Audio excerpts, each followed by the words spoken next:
to the flag of the United States of America and to the republic for which it stands, one nation, under God, indivisible, with liberty and justice for all. About a week ago, many of us participated in a conversation with leaders from the 7th Generation Intertribal Center. Now, as we near the end of Native American Heritage Month, I offer this invocation inspired by the 7th generation principle of the Haudenosaunee Confederacy. May our actions today and every day honor the efforts, hopes, and dreams of our great-grandparents. We appreciate the beauty in this world that we've inherited and our ancestors' roles in shaping it. But we also recognize our ancestors as imperfect humans, and so we continue their uncompleted work with dedication, integrity, and faith toward the goals of peace and common purpose. And may our actions today and every day demonstrate our commitment to the well-being of our great-grandchildren. We appreciate the responsibility our own generation of imperfect humans has to shape the world that they will inherit. We act with purpose, vision, and hope so that our descendants can enjoy all the wonder and beauty that this world has to offer. Thank you. Thank you. Denise, would you please call the roll? Councilmember Shaw. Here. Gulett. Here. Neese. Present. Owen. Excused. Okay. Joy. Present. Chiriki. I'm here, thank you. Tidswell. Present. Harrington. Here. Boyette. Here. Rufsis. Here. Mayor Cole. Here. And Council, I'll just remind you that we've got Councilmember Tidswell with us by Zoom. So if you see his hand up and I don't, please feel free to alert me. Councilmember Tidswell, if you need to be recognized, please put up your hand. But if I miss you, feel free to just unmute yourself and say something, okay? Will do, thank you. Okay, thank you very much. All right, we don't have any minutes to approve this evening, but we do have some council courtesies, and I would like to start our meeting by just taking a minute to recognize Sheriff Darrell King of Bighorn County, who tragically died in an automobile accident on November 19th of this year. Sheriff King was elected in 2022 and took office in January of this year. Before that, he served in the United States Marine Corps and was part of Operation Desert Shield and Operation Desert Storm. After his honorable discharge from the U.S. military, Sheriff King began his law enforcement career and eventually served with the Bureau of Indian Affairs for many years in several agencies around the country. Sheriff King was a proud member of both the Apsáalooke Crow tribe and the Northern Cheyenne tribe. We need more Native Americans in law enforcement. And I hope that Sheriff King's exemplary service as a member of the armed forces and later as a law enforcement officer will inspire many young people to follow in his footsteps.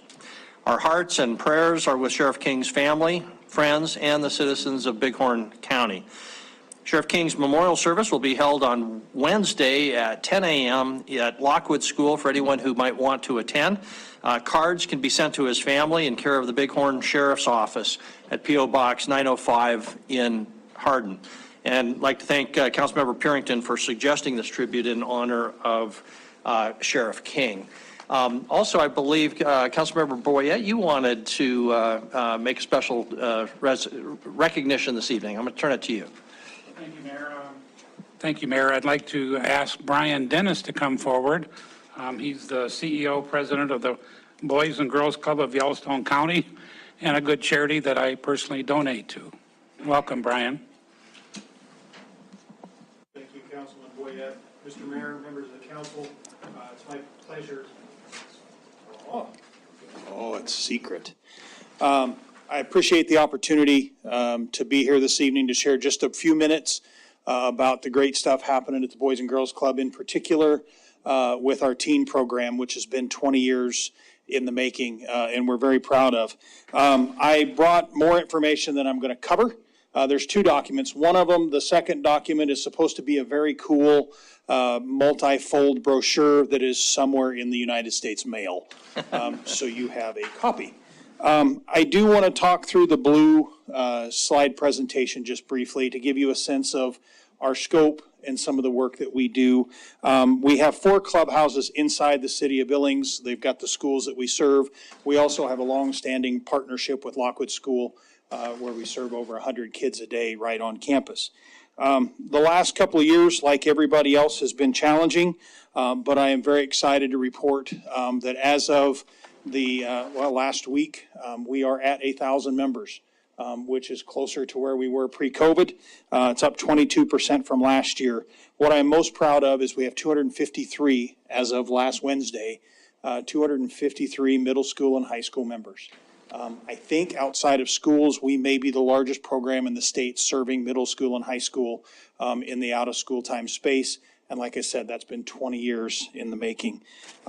You'll also see we're serving about 420 kids, which is about double what we were up 50% from last year, which we're very proud of. Some of that is staffing.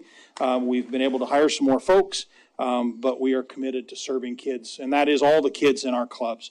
If you flip to the next page, serving a lot of kids is important, but we must do, as the next section on member outcomes, while serving a lot of kids is important, making sure that they have the type of experience that's going to help them become better, as I tell them, our staff and others, better big people, is about outcomes. And 4 that we watch very closely and that are important for our teens, and I think for all children in general, is finding supportive relationships. 64% of the kids at the club this year told us that's where they find them. That's up a whole bunch from last year. Obviously, adult connections. I believe very strongly that the biggest thing we do with our kids at the club is provide positive adult role models and adult connections. Peer connections was devastated during COVID and is a massive problem nationwide. We've got a lot of work to do there, but we jumped 5% in the last year. Very proud of that work. And then finding encouragement, just a place where they feel like somebody is excited about them and happy to see them.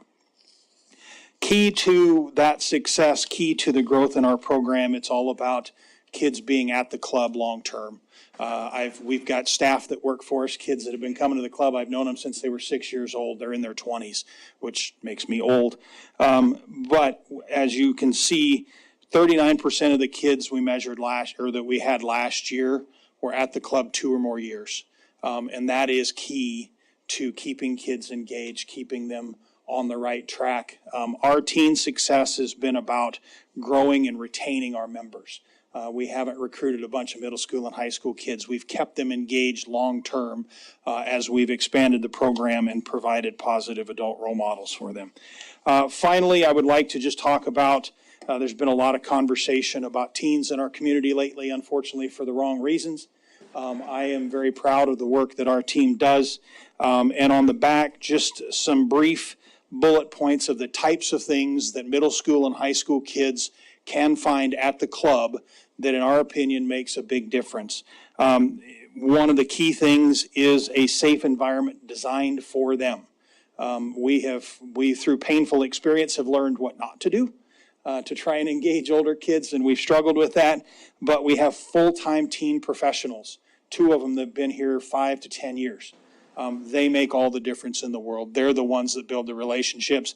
Little kids, you can put a tall person in the room and they get excited. Oh, hey, somebody new. You put a new person in our teen centers, the teens are gone. So having that consistent staff, that consistent environment, that strong relationships with positive adult role models, those things are absolutely critical in our opinion.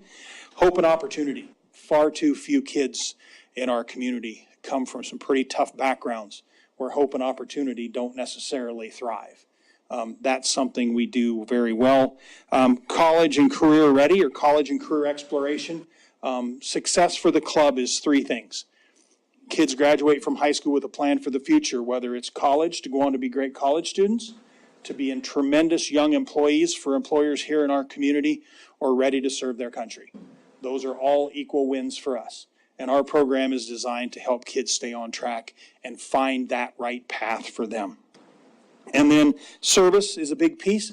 We have 2 service clubs our members can belong to, whether it's middle school or high school. They do amazing work there. We want our kids to be excited about service. We want them to be involved in part of the solution in our community, not just a consumer of opportunity.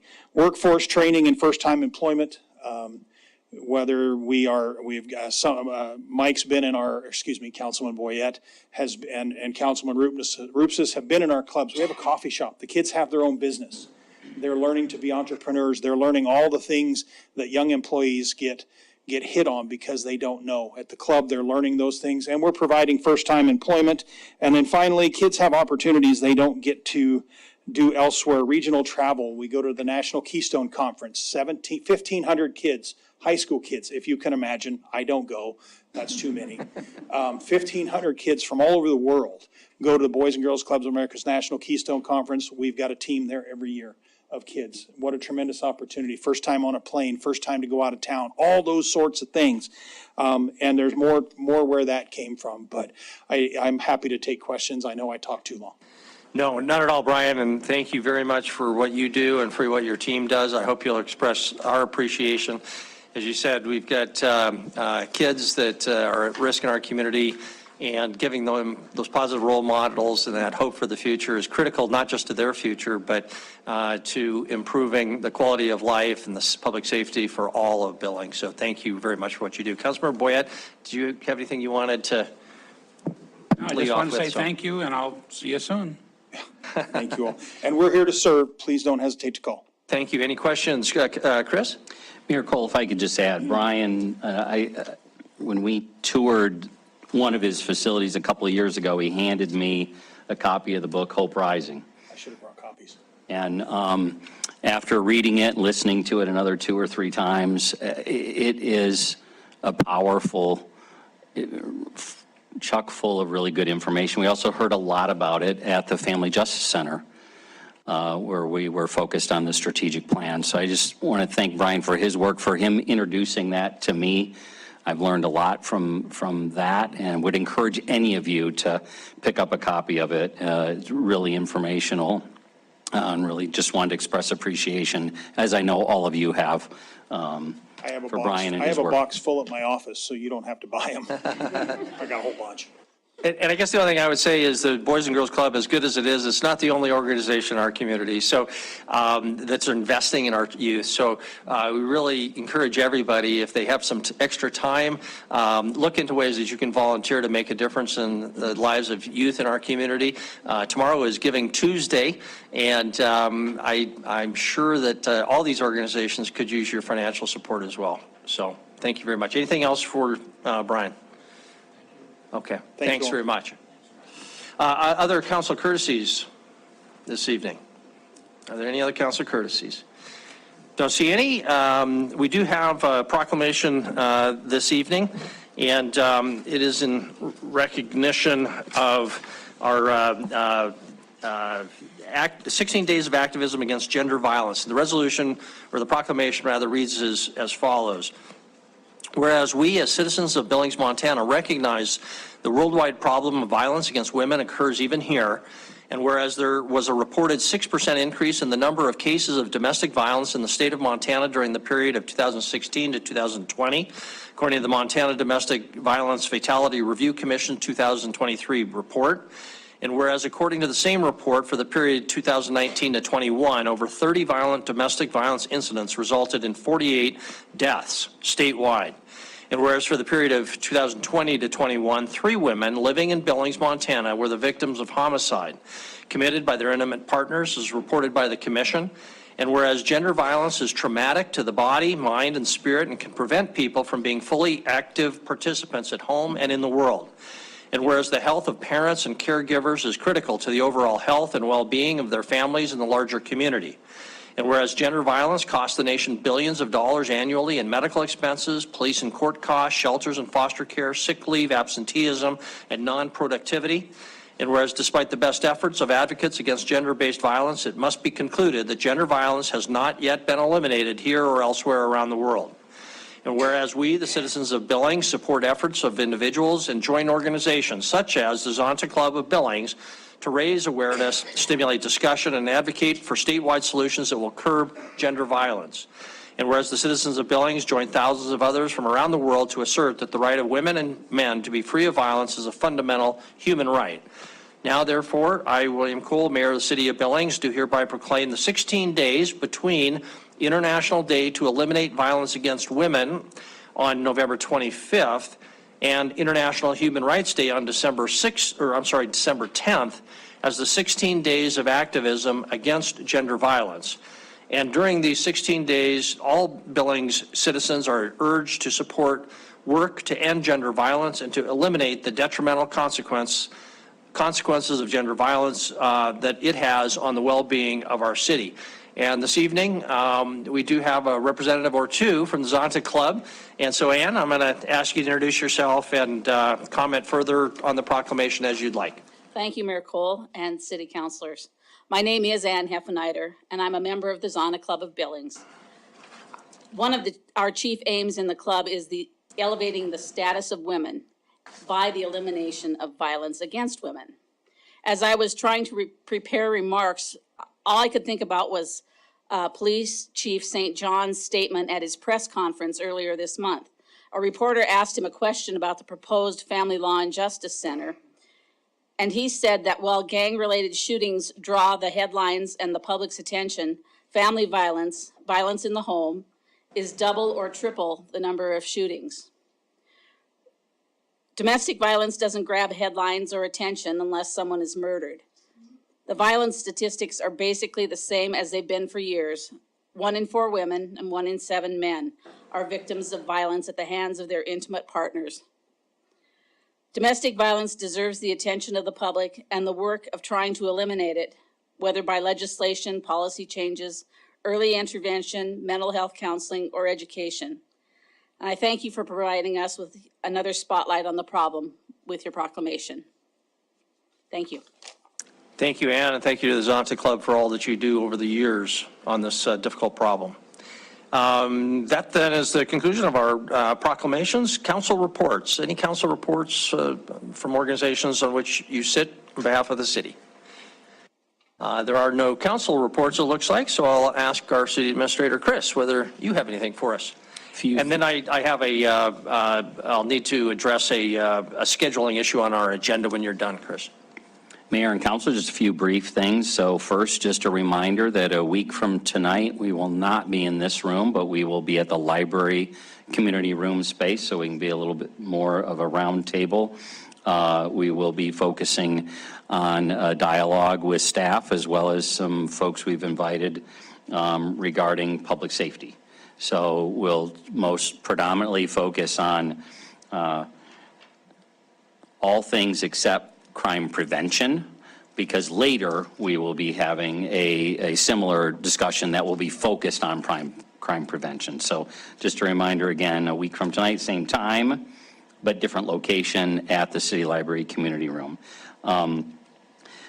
No ex parte communication came in after 3, and then I will have a brief tweak to suggest when you get to item number 6 on the agenda. It said it recommends the motion if the council decides to support joining the Big Sky, let me just scroll it up here, Big Sky Passenger Rail, that I just should have been more general. That motion would be best if it says to appropriate $6,000 from the city's general fund. And more specifically, it'll come out of membership fees and tuition. So that's all that I have, Mayor. We'll turn it back over to you. Thank you, Chris. I think it's item 5 on the Big Sky Passenger Rail. Sorry, thank you. Yes, item 5, the final action item tonight. Okay, thank you. Council, the sort of the agenda item I'd raise for us is Council Member Neese this afternoon called to my attention the special presentation on the urban forestry grant, and that technically, the order of business on our agenda is set out by our ordinance 2-214, which is very specific about how we have to do things. But it also allows for the order of business being altered by a majority vote of the council members. So Councilmember Neese's suggestion, and I think it makes sense, is just that we have a formal vote to add the special presentation in its existing location on our agenda and just memorialize that with a vote, so there's not any question about that. So I don't see any concerns about that, and I'll put it to a vote, but I'll turn it over to Councilmember Neese. Thank you, Mayor. I'll make a motion to include the special presentation on the USFS Urban Forestry Grant after public comment as it is on our agenda now. I've heard Councilmember Boyette, so you heard the motion. Any discussion? Don't see any discussion, so if in favor of that, please say aye. Aye. If opposed, say nay. Motion passes unanimously. So thank you very much. We'll move on then to public comment on non-public agenda items. So this will be on item 1, the consent agenda. So these are all the things that there is not going to be a public hearing on later. Now is the time to be heard on those. For any member of the public who are with us, we'll ask that you keep your comments to 3 minutes. Just tell us your name and address up front. But if you'd like to comment on anything on our consent agenda, item number 1, and there's a copy of the agenda back on that cart there for anybody who doesn't have one, if you'd like one. So item 1 and all those sub-items. Item 2B, the Anderson annexation agreement. Item 4, the yesteryear's relocation TIF application. And then item number 5, the Big Sky Rail Authority membership. I'll also add to that, because we didn't say otherwise, this urban forestry grant, since that's there isn't a hearing on that later. Comment on that will be perfectly appropriate now. I may open that up for public comment also later, but if you'd like to be heard on any of those items, 1, 2B, 4, or 5, or the urban forestry grant, please come forward now and just tell us your thoughts. And tell us your name and address. And there'll be a timer right there that has a countdown. Thank you, Mayor Cole and City Council, Chris Kukulski. My name's Chris Glenn. My address is 209 Yellowstone Avenue. I am the chair of the Yellowstone Valley Citizens Council, and we are really excited to hear about this urban forestry grant. We have several people here in support. They're not all going to speak, but I would just ask them all, raise your hand if you're here to support urban forestry so that you can see. I want to mention that there is more to urban forestry than just trees and shade. At the fair, we were collecting petitions from people, and we quickly got 100 petitions from a very lonely corner of the fairgrounds of people who are supporting increased tree canopy in Billings. But I really want to emphasize that there's more than just the beauty of trees. There's a lot of financial aspects and benefits of trees, and I've got some things I want to share quickly. There was a study in Texas where they found that streets that are shaded by trees require less maintenance and don't take as much resurfacing. In Sacramento, they were looking ahead and realized they were going to have a shortage of energy, and rather than build a new power plant, they planted a bunch of trees. And as of 2009, that's when these statistics were from, that year they saved the city 1.7 million kilowatt hours just from planting trees. A storefront with landscaping will increase the footfall. It will increase the time that a person spends in the store. It will increase the amount of money that they will pay for goods. So it's valuable to our businesses. And then a single tree can collect up to 4,000 gallons of stormwater in a year. Think about when we have these big storms and the maintenance of the stormwater system. But it's important, and when doing these things and wanting to realize all these benefits, that it has to be done right. So there needs to be a plan. It has to be the right tree in the right place by someone who knows what to put there if you want to get these benefits.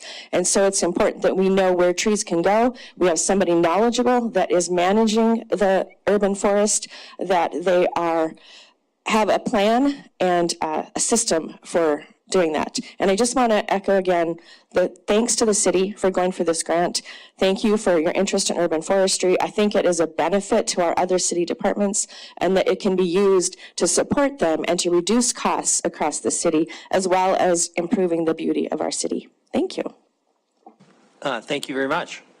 Other public comment on any of those items?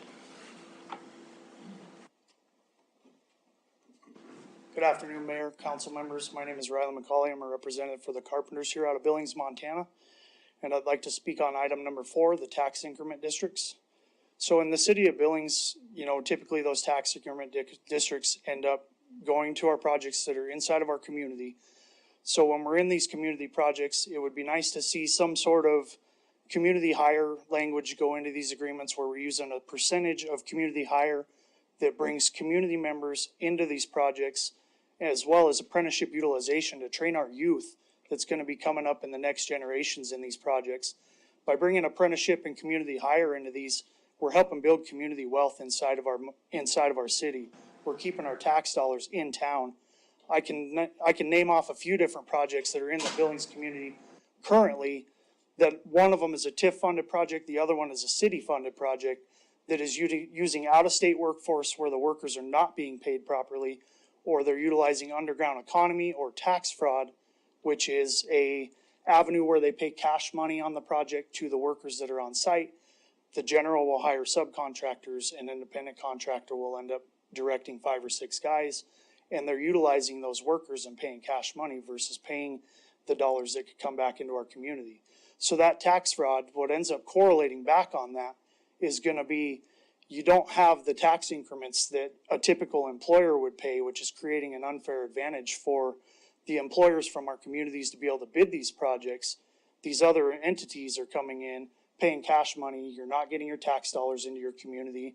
You're not getting your money into workers' compensation. So these workers are not being covered. So I just wanted to come up in front of you today and speak on this, and I appreciate your time. Thank you. Thank you very much for that information. Next, and please make a line back here so we know if there are other people who want to comment.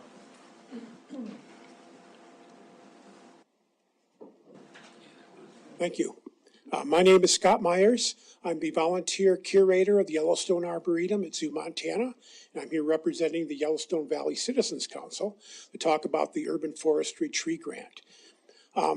I'm sure every one of you sitting here can tell me a story about trees. Everyone that I've ever talked to has a tree that's in their life, one that was planted by themselves or by their parents or by their grandparents. And that legacy is something that this grant is going to give the city of Billings. We have a very vital tree community here in Billings. We have some real strong organizations. We want to see some improvements in the city, and trees are going to be a vital legacy. That's something that's going to continue for years and years. We feel this grant is really going to benefit not only the city as a whole, but each of the individual citizens. It's designed to give people in the community a real personal and feel for the trees by doing their own maintenance, doing their own inventories, doing their own planting of trees. It's going to be what I think is a real grassroots approach to what we need to do to make the city more vital. Other cities in the state have already gone through this process. In fact, Billings is quite far behind some of the cities like Kalispell, Bozeman, Missoula, Butte, even tiny little Townsend is far ahead of us when it comes to trees and tree health. So that's what we're really designed to do, is to make it really important for every citizen in town. Thank you. Thank you.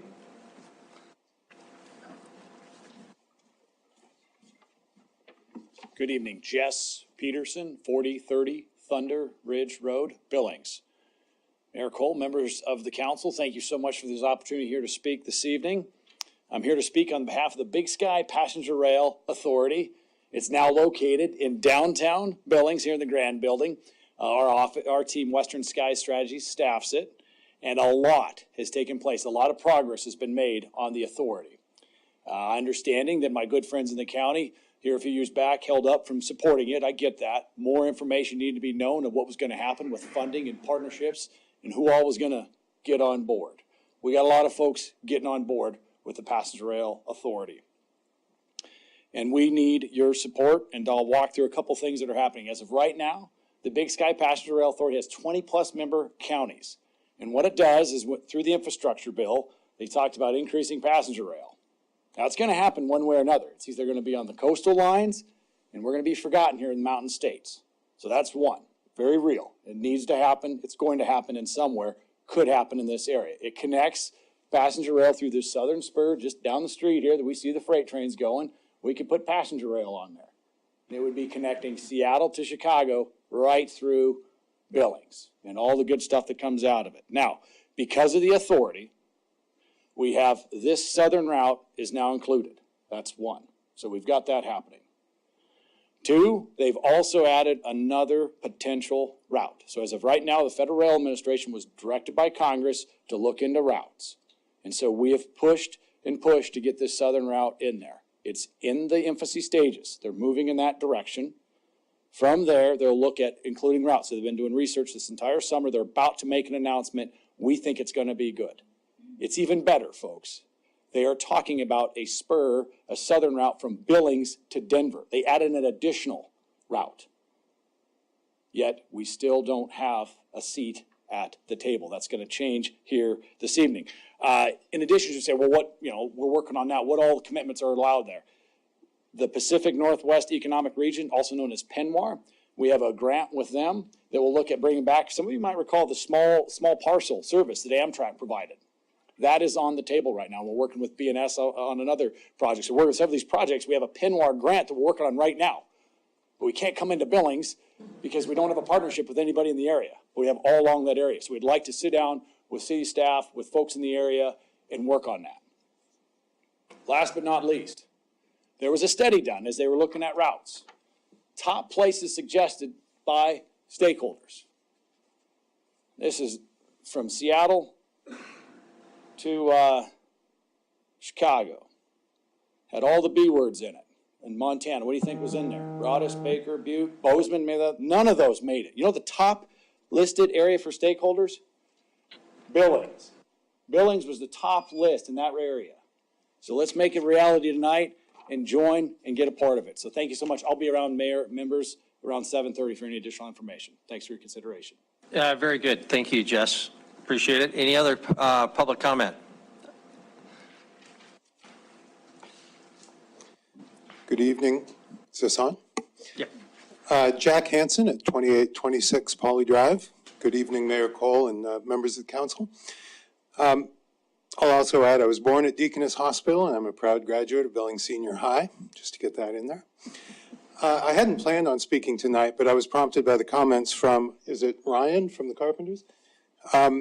Looking at item 4 on the agenda, I would hope that all economic development money or TIF money that this council authorizes to private developers would include some kind of labor protections in there. As a taxpayer and a homeowner in this city, I would not want my tax dollars going to pay substandard contractors or people who are conducting business under the table. And I think as Ryan suggested, I hope I've got your name right. Ryland? Sorry about that, Ryland. One way to ensure that labor standards are upheld on these kinds of projects is to use union labor where available. And so I see nothing in the current file about how labor standards are protected on economic development projects like this that the city funds through taxpayer dollars. So I encourage you to take that under advisement. Thank you. Thank you very much. Any other public comment on any of those items? Okay, please, again, make a line just so that'll speed up the process. We won't have the transition time. Patrick Riedel, 4431 Vaughn Lane. I'm one of the certified arborists here in Billings, and I believe this grant's going to help plant 5,000 trees. It's going to increase our overall canopy, maybe double it, and I think it's going to be a really good thing for Billings and our local communities and in neighborhoods, and I hope it goes a long ways for us. Very good. Thank you very much. Appreciate it. Any other public comment?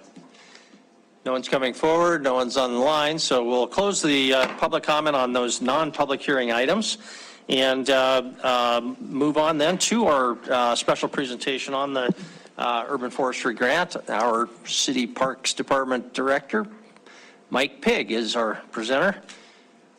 And Mayor and Council, as Mike is getting ready, I'll just remind folks we're not looking for any action tonight. Some of you had asked that we give an update on the grant since we were able to make the announcement. I guess it's been over a month ago now. And so that's the purpose, is for Mike to give you an update on where things are. You will see on a future agenda the actual grant agreement. So you've not accepted that grant officially. That grant agreement will come forward like all other grant agreements in the future. So I'll turn it over to Mike, and as was stated, exciting opportunity here to plant many trees in Billings. Good evening, Mayor and Council. So yeah, Chris asked me to do an overview of the whole grant. So I kind of take you from right from the start of what the requirements are of the grant to where we're at and where we need to go. So originally the grant it came through the Inflation Reduction Act, and there's $1.5 billion that was to be awarded. 1 billion of it was to go straight to planting of trees or forestry grant. Billings, we applied for $2 million and we were awarded $1 million. So there's a little bit of a discrepancy there. The funds, there are a couple of requirements. They wanted the funds spent quickly, and then also they had a 5-year sunset. So we've got 5 years to spend the $1 million.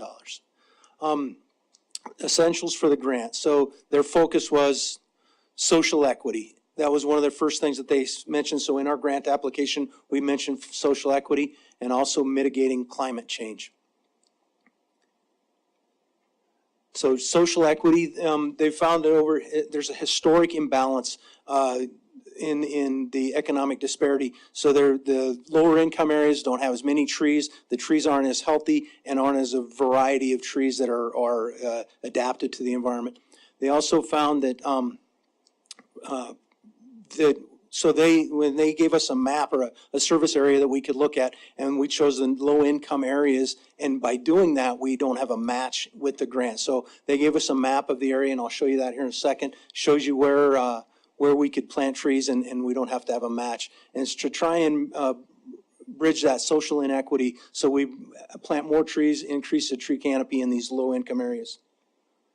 The climate change mitigation, they've concentrated on these heat islands, and so parking lots, areas like that don't have any trees. You can think of our boulevard strips that don't have any trees, all these areas. And as was mentioned by some of the speakers also, there's a number of studies out there that talk about the benefits of tree canopy.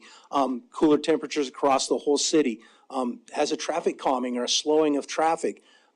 It reduces crime, increases property values. All of these, there's a number of studies out there that talk about the benefits of adding tree canopy. So here's that map that I was talking about. The darker gray areas are those low income areas that were identified within the grant, where if we plant or use the monies in those areas, there's no match. And so that's how we wrote the grant. It also talks about the social inequities. And so if you look at those areas, it kind of goes right along with the population of people of color. Those lower income areas tend to be people of color. So the background of this, currently urban forestry in the city it's a divided. So Parks Division takes care of, Parks Department takes care of the parks, the cemetery, natural areas. Those are the trees that we're responsible for. Public Works, then, on the other hand, they're responsible for the boulevard or the right-of-way strips, and they have the adjacent property owners are the ones who have been tasked with managing those trees. So currently, we don't have all the pretext to have a good urban forestry program in the city, and so in the grant, we've laid out what it's going to take. So we don't have a complete tree inventory. We would like to get that done. An urban forestry management plan, there isn't one currently. We would like to have that's included in here. We don't have a tree board. Currently, the Parks Board is acting as our tree board, but having a dedicated tree board improves the success of maintaining a tree canopy. And also, we have very antiquated forestry regulations. They were written back in 1967, and they're mostly written towards Dutch elm disease and how to handle that. There's a number of new diseases, as we all know, emerald ash borer, things like that, not even covered in our forestry regulations, so we need to rewrite those. There is some steps that are going to, take some cash. that are going to have to be spent from the city. So writing the urban forestry management plan, we can't actually ask the grant to do that. There was no vehicle to allow us to do that. Also, we're going to have to update our tree codes so that would have those funds, that administrative cost has to come through the city. Other than that, the grant money is to be spent in those areas, in the project area, and at a rapid pace. They want the money spent. The goals, one of the main goals is to engage the citizens of Billings in urban forestry and the benefits of tree canopy and the benefits of planting trees. Also, we want to transform the tree canopy in that area. Think about the eBird and the lack of trees that are down there. The impact that we can make by planting trees down there is enormous. And then also getting the citizens and everybody to start realizing that trees are a very valuable asset. They're not just green infrastructure, but there's a value to those, and they bring value every year, an increase in value. So the approach that we took with our grant was that we wanted to hire a community organizer and a project manager funded through the grant. The community organizer would basically be they would recruit the people that were the homes were and businesses to have the trees planted, and also then to do all of the, public education and all of that form. And then the project manager would basically run the project. So from, generating the quotes and the bids to hiring contractors, doing all, making sure the work is followed through. So currently where we're at, since we asked for $2 million and they only gave us one, we have to renegotiate the terms of this grant. So we're in that process currently. We have reached out to them, but they haven't reached back out to us because there's a large number of these grants out there and some of them are a lot bigger than ours. So they're working their way down the stack. We're in that stack.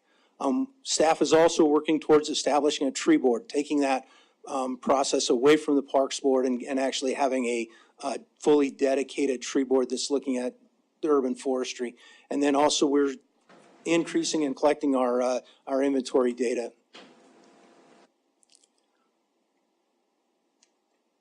So some of the things that we're working on is the tree inventory data and the potential planting sites.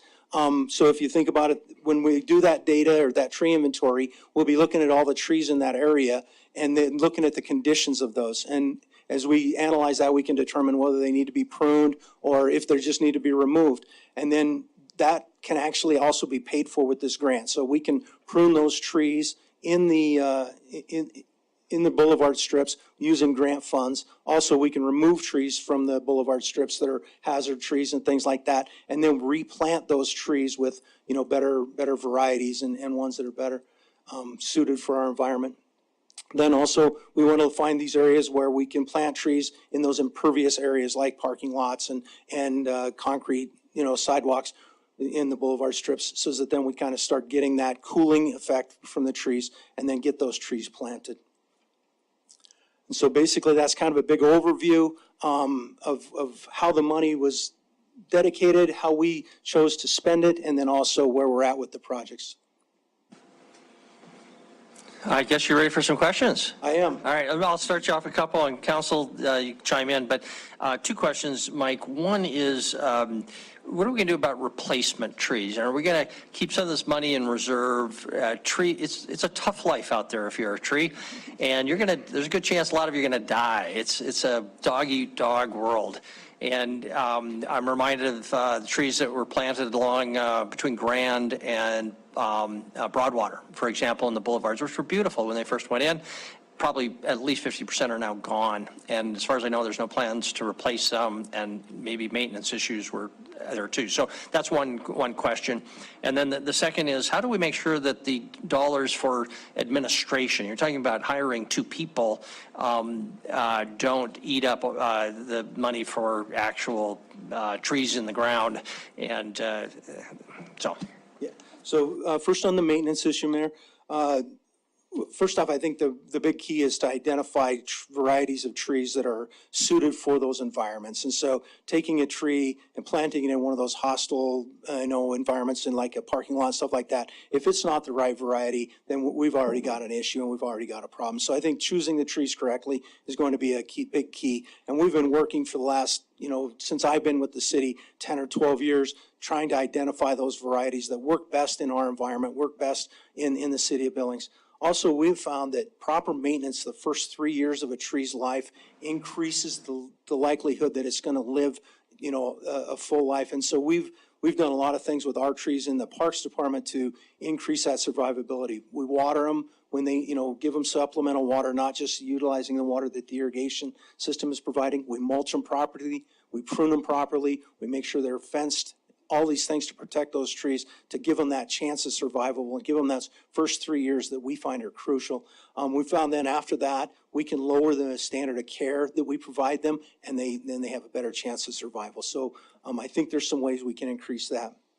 I think the admin costs, two ways we can monitor that. One is the community organizer position. That is just a part-time position, and I think we would try and bolster that with as much volunteer time as we can. So getting people in there to do that outreach and that education within the community.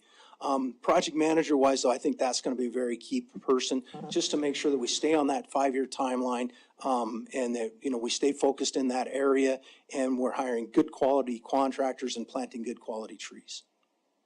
Okay, thank you. Other questions? Councilmember Neese, Councilmember Gulick? Thank you, Mayor. Mike, can you hear me okay? Because it sounds really quiet over here. I can, yes. Okay, good. A couple of questions. One is, I think when you had a slide up there and I saw you indicating no inventory and things like that, but I recall several years ago, we were talking about how such a great job we were doing in the parks, because all of our trees are pruned. Everyone knows there's a schedule. And so they have all the inventory of the tree in the parks. Am I missing something when you say we don't have no inventory?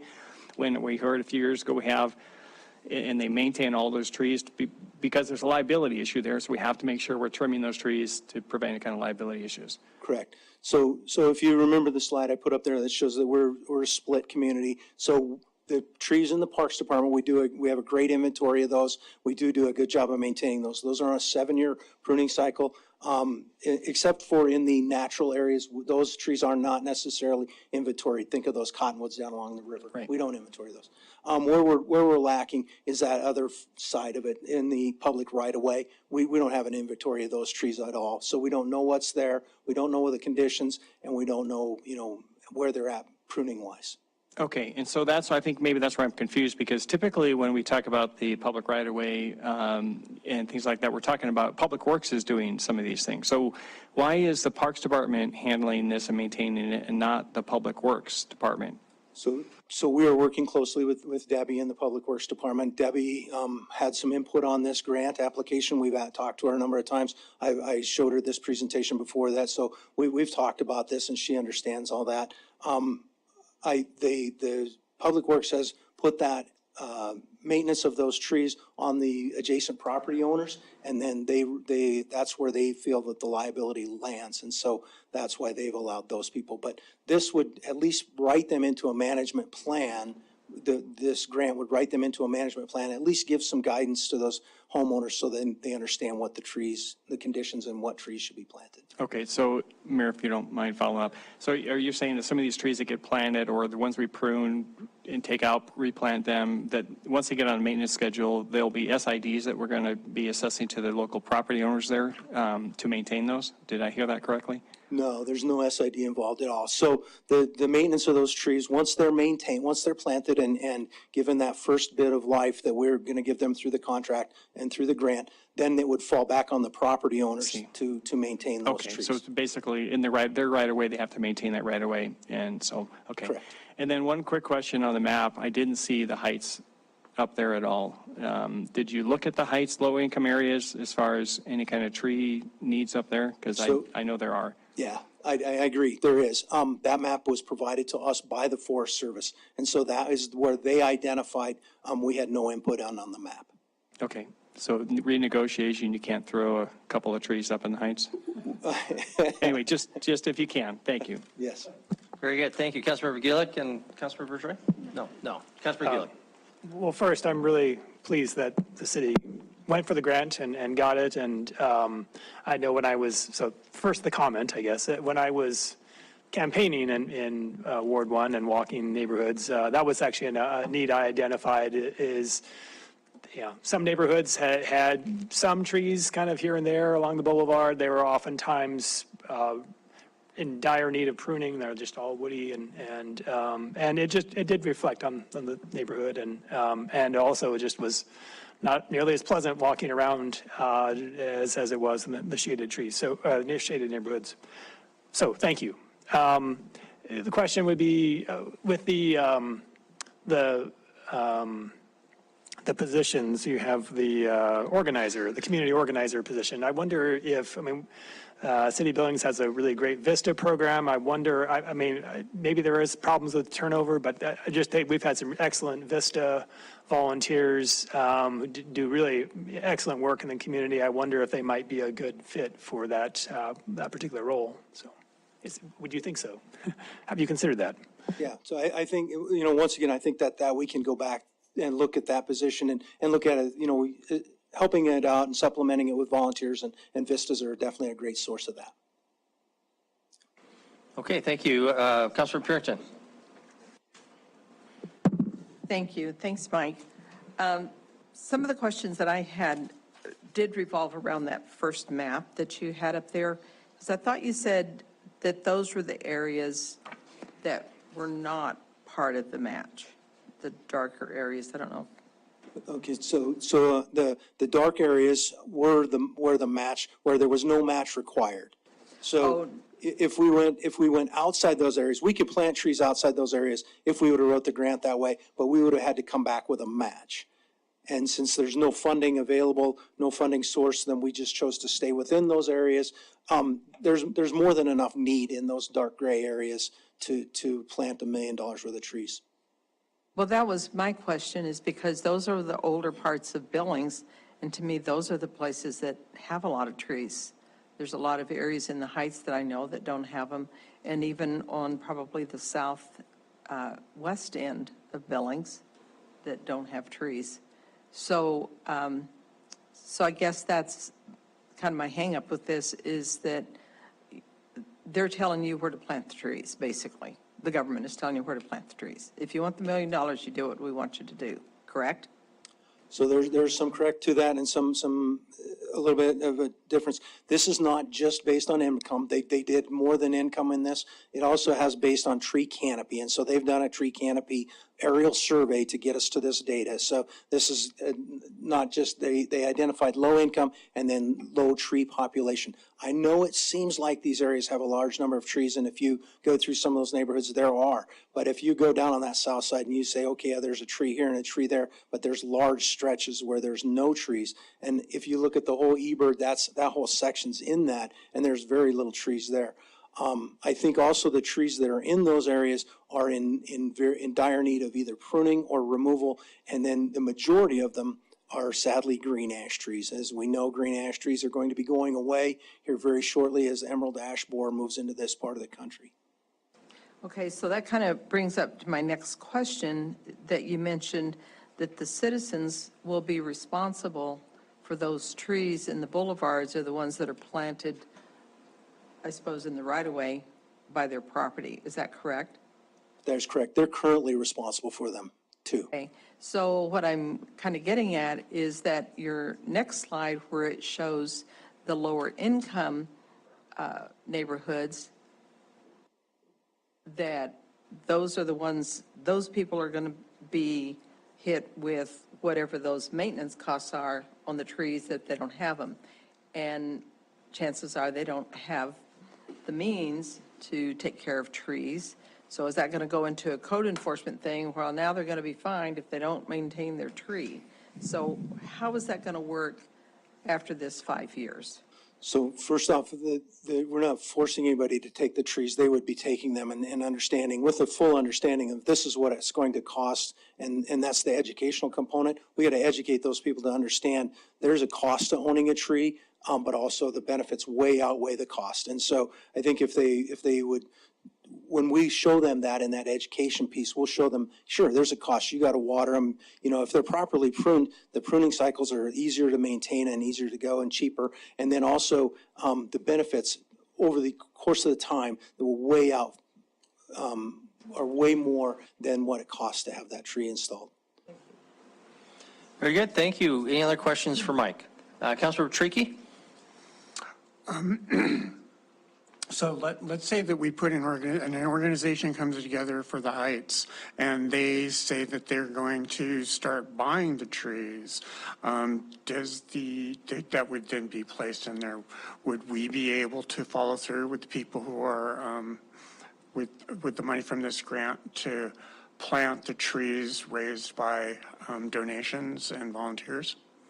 So unfortunately, the way it's written, the grant says in those areas are where we have to spend our grant dollars, the way we've written it. So that's how it is identified. But I do believe that there's a large portion of this is going to be that education of all of the citizens of Billings on the value and the importance of urban forestry and the management of the tree canopy. And hopefully just through that education, we can start helping people understand the value in planting a tree in their boulevard strips. So in that case, if I understand you right, in order to get trees, in order to, as a part of just kind of growing this project out, we would need to have like another community organizer that would, or money for the community organizer that we have to bring them up to full time, and with them still being focused half-time on these areas. I don't totally understand, because there's no money in the grant that could go outside those areas. No, I understand that. I understand that. I'm just trying to understand how, if we created our own program to start putting trees in the rest of the city, what synergies or interactions could happen with the project that this would create. So I believe that there's going to be not just educating the individual property owners, we're going to try and educate the whole community on the value of trees. And so I do believe there's going to be that synergy, encouraging people to start planting trees in their boulevards and in their yards. I mean, the benefits way outweigh any costs that come in with planting trees. So this is intended to be part of a much larger effort. It is definitely intended to be a urban forestry management program. When we get all the way done, we should be headed down that pathway, yes. Thank you very much. Thank you. Okay, very good. Thank you, Council. For any members of the public who might not have had an opportunity to comment before, is there anybody who would like to comment on this item if you didn't already? We did have an opportunity earlier. Nobody is raising their hand or jumping, so we'll close any additional public comment, and we'll move on unless there's anything else from Council. Don't see anything. So we'll move on then to the first item on our agenda, our consent agenda. Council, first I'll ask for separations, and here I'll just comment that staff indicated that there's going to be a very small changes to items 1E and 1F.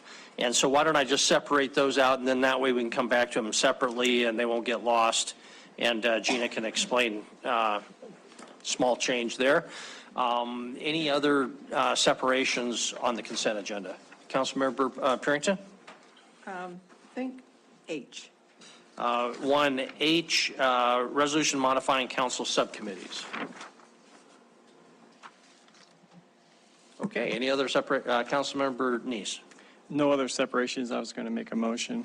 No other separations. I don't see anybody else, so sure. Mayor, I make a motion to approve the items of the consent agenda as submitted with the exceptions of the items removed for separation. Second by Councilmember Boyette. Very good. Any questions for staff about any of the non-separated items? Okay, if Councilmember Gillick. Not a question, but just a comment. The North Park Master Plan update, just really proud of the work that the North Park neighborhood and the Bird has done. Just I think it's a really good example of a really well-run grassroots effort, working also with the Parks Department. I appreciate all you all working together. And I think it's going to improve neighborhood amenities for the area, but which is going to improve neighbor activity in those parks, which in turn helps improve safety and all these kinds of things. It's a really virtuous cycle. So just really appreciate your efforts. Very good. Thank you, Councilmember Joy.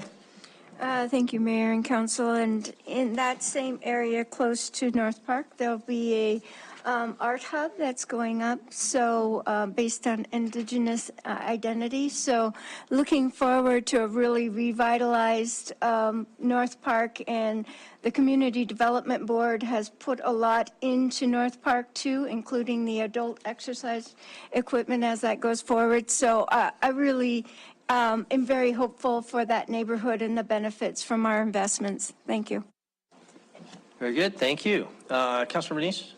Mayor, I just want to express appreciation to the city staff and the to working on the collective bargaining agreement. I know we saw that once before, but I appreciate taking care of that, and appreciate the firefighters and those who looked at this again and came to a resolution on this. So I look forward to a good service term, and it's a great contract again, similar to what it was, a few minor adjustments. So thank you, Chris, for taking care of those changes. Appreciate it.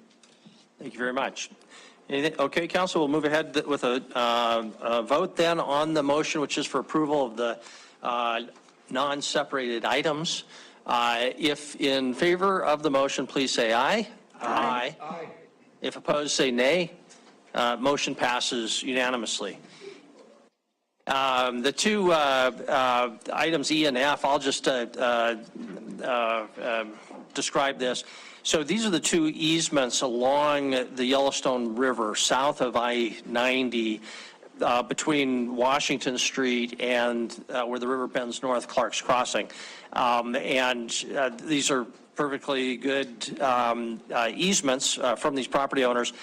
I just, in an email, asked Gina today that although they're very detailed in giving the city the right to construct trails and repair them and maintain them and replace them, it technically doesn't say the public has a right to use them, even though that's obvious. I mean, that's certainly what's intended. I'm sure that's what everybody understood. But I just asked her whether she thought that that should be addressed. She sent an email around saying yes.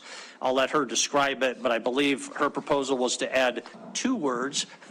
One, the word public in front of, in the paragraph describing the purpose of these, in both of them, a word that would say public, add public in front of multi-use trail, and add the word use in the list that says operating, servicing, maintaining, repairing, and replacing, that sort of thing. But Gina, have I described your proposed changes correctly, and do you have anything else you want to add or show? Yes, Mayor, you have described those correctly, and just for councils, just to be very clear, the changes are in the third paragraph. The first sentence it would say a 30-foot wide public multi-use trail, and the word public in front of multi-use trail is the addition, and then in the fifth paragraph where the other changes are made, and as the mayor described, it would read, this perpetual easement to grantee is for the purpose of constructing, reconstructing, maintaining, operating, servicing, repairing, using, and using is the additional word added, and replacing a public multi-use trail, and public is the added word there, together with the right of free ingress and egress at all times for the purpose of constructing, reconstructing, maintaining, operating, servicing, repairing, using is the additional word, and replacing said public multi-use trail. So those two paragraphs have the additions. I did send that to you all today in an email. So I did not bring it here tonight to put it up in front of council, but that change should clarify that this is for the public, for the use of the public. And so if you approve that, I would just ask that you approve as recommended by staff with those additions, and that should cover it for you. Very good. Thank you. Questions or a motion? Councilmember Neese, Councilmember Shaw. Mayor, I'd like to make a motion to approve item E and F as recommended by staff with the additional changes that was proposed by you and described here tonight, as well as the email sent to us by Gina this afternoon. Very good. Thank you, Councilmember Shaw. Second. Any discussion? Okay, we'll proceed to a vote. You heard the motion. It's for approval, items 1E and 1F together with the change described by Gina and also set out in her email this afternoon. If in favor of that motion, please say aye. Aye. If opposed, say nay. Motion passes unanimously. Thank you very much. And that concludes item 1, the consent agenda. Brings us to item 2, which, I apologize. Yes, I'm sorry. Item 1H, Councilmember Purington, that was your separation. Would you like to start us on that? Yeah, I was concerned about, modifying these subcommittees because I think rather than putting two committees together, it would be almost better to have more members in the local government committee. I think local government can actually take on quite a few more tasks than what they were able to with only 2 members this last year. So I'd like to see that we go ahead and just maybe a little bit more discussion on those subcommittees. Okay, I think we'll just have a little discussion, it sounds like, before there's a motion. So, or whatever council prefers. Councilmember Neese, Councilmember Shaw? Thank you, Mayor. I don't disagree with that. I like the idea of maintaining that local government committee separate because it does handle things a little differently. I know it was difficult only having 2 members, and so I think we should have more members on it. And so I don't think it's something that as a council, it doesn't mean we can't sit on more than 1 or 2 or 3 committees. And so I would say I'd like to see us maybe change that to where we add 2 or 3 more members to it, because I think that local government committee is pretty important. The legislative committee during session was extremely busy. And so the local piece would drop. Nothing would be done really on the local committee during that time. And so I think it'd be important to maintain that committee, but I do agree that it needs more people on it.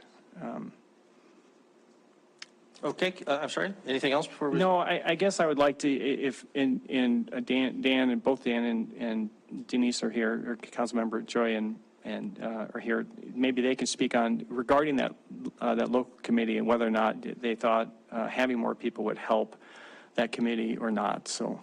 Okay, very good. We'll give them an opportunity to do that, but I recognize Councilmember Shaw first, and then we'll go back to Councilmember Joy and Councilmember Tidswell if they would like to comment. Councilmember Shaw. Thank you. I'd like to make a motion to approve item 1H, and if it has a second, I'd like to speak to the motion. Okay, so the motion is for approval of the existing proposal in the staff report, second by Councilmember Rupsis. That's the motion that's on the table, but did you want to comment further before we listen to others? I'd like to speak to the motion. Yeah, I think we've seen this at a work session. We've been talking about it for a year. The legislative committee, I 100% agree, we're very busy during the legislative session. We haven't had a ton to talk about at our meetings in the last few months. In fact, we haven't even had meetings of several of the months. So I think the legislative committee could use something to do in the off session. And as to the local affairs committee, not getting much done, all of our local affairs partners are also focused on the legislative session. That's all anybody's really doing at that point. The school board's focused on it, the county's focused on it. So I think bringing those 2 under one umbrella makes a lot of sense, and it would also put it on into a 5-person committee, which I think that the larger piece of that is helpful. I think that just having 2 or 3 people, as we've learned, is not a very effective model for us.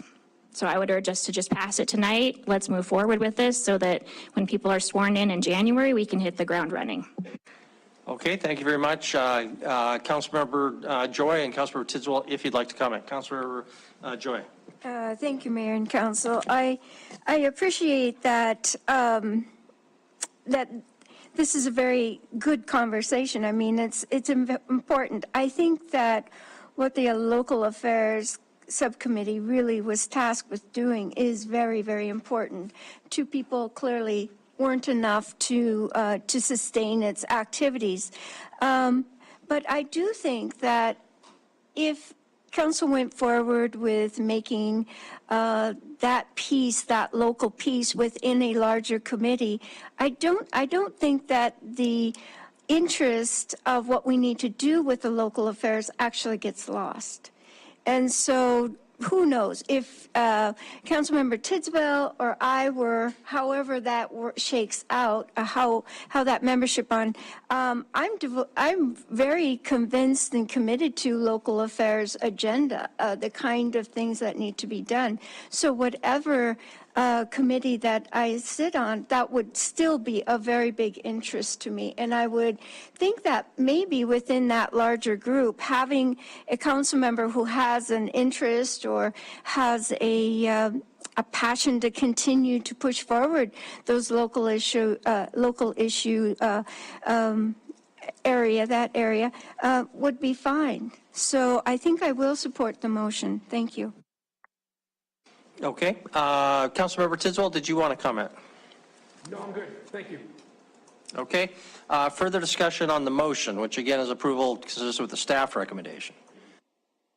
Okay, so we'll proceed to a vote with the original recommendation. Councilmember Bernice? Yeah, I'm sorry. If we go forward on this, and I guess I'm not sure, the next year when we go to appoint the new members, do you know what the process is for that? Is that spelled out?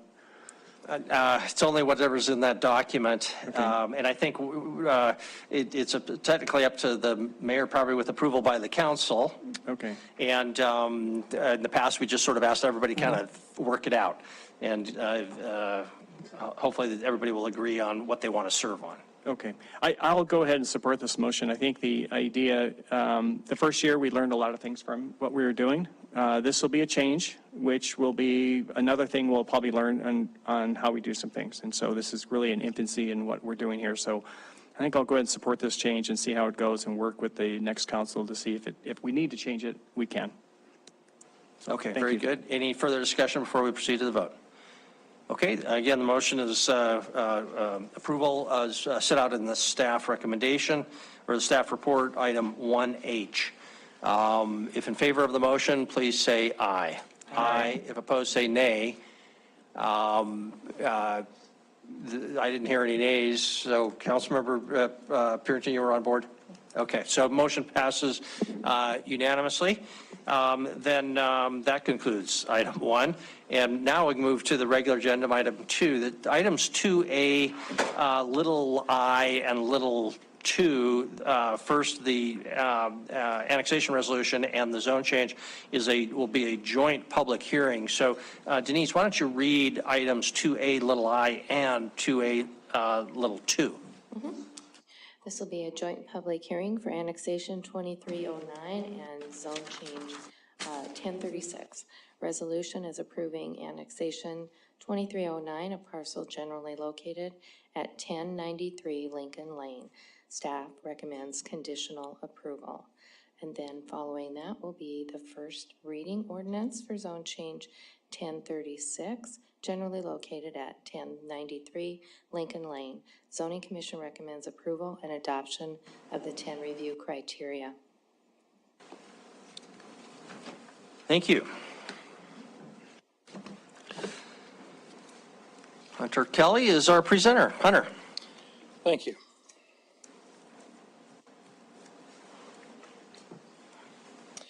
All right, good evening, Mayor Cole and councilors. Tonight we have an annexation petition, number 23-09, and the zone change 1036 going along with it.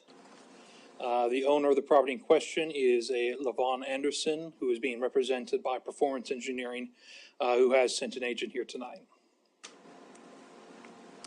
So regarding all the items tonight, we're going to be going through the annexation petition and policy guidelines from the Planning Division.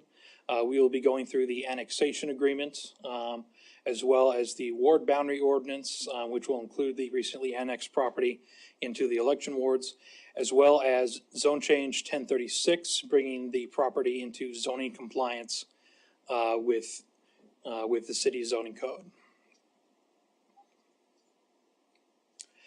So, the property in question is best described as 1039 Lincoln Lane, more legally described as being Lot 1A, Block 2 of the amended plat of Lots 1 and 2, Block 2 of Luray subdivision, which is going to include the rights-of-way of adjacent Lincoln Lane and Orilla Street.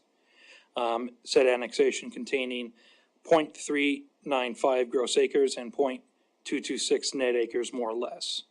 The property is currently zoned N4, which is large lot residential, which is a county residential zoning designation and requires the aforementioned zone change in order to proceed. So as you can see here, this property does lie within the limits of annexation under our current edition of the map. So it is valid in that regard. Here is the current location of the property as denoted by that star along Lincoln Lane, as well as the surrounding environments. Mostly either apartments, a manufactured home park, and additional residential areas immediately beside it. This is a blown out view of the current zoning divisions everywhere around it. It is surrounded by a variety of uses, including immediately adjacent to CMU1 corridor mixed use zone areas. Across the street is some higher density residential as well, some apartments. And then further beyond, we have more commercial area along Main Street as it's close to that. And then on the county side, it is flanked by yet more N4 large lot residential zoning. And here it is on a greater view, so you can kind of see where it is relatively elsewhere in the heights. And so here are some site images from the site itself. Here it is looking at the property in question. Here we are looking southeast. Here we are looking northeast. This is looking directly west across the street into the nearby apartments. And this is looking at the southern adjacent property, 433 Lincoln Lane. So, this annexation is being done for the purpose of the property currently has a failing septic system, and so they are electing to connect to city water and sewer services, which is going to require this annexation. This annexation, it does meet the 7 criteria we put forth, so it needs to be within the limits of annexation, as you saw earlier on the map. The city will need to be able to provide adequate city services at a cost acceptable to the city within a period of time mutually agreed to by the property owners. That is being handled by the annexation agreements here tonight. Any existing and proposed public improvements will need to be meeting city standards as well, also included in the annexation agreement. Likewise, all property owners will need to sign a waiver of right to protest for the creation of special improvement districts, which is also included in the annexation agreement and good in perpetuity. For condition number 5, all residential property owners within the area annexed must create or join an existing park maintenance district. This property is not adjacent to an existing park maintenance district, nor is it creating any additional parkland. So it is not applicable criteria in this case. Furthermore, residential densities, condition number 6, plan for development within the area to be annexed must meet an overall average minimum density of primary dwelling units per acre as described in the current City of Billings growth policy. While this property does have an existing residence on it currently, the size of the property would allow it to place additional single-family residencies on there in congruence with the N3 zoning once that goes through. So it could develop additional units in the future. And then lastly, condition number 7, that the land use within the area needs to conform to the goals of the City of Billings growth policy. Through our staff research, we have found that this is adhering to the strong neighborhoods goals and the home base goals for adding additional residential property to the city limits.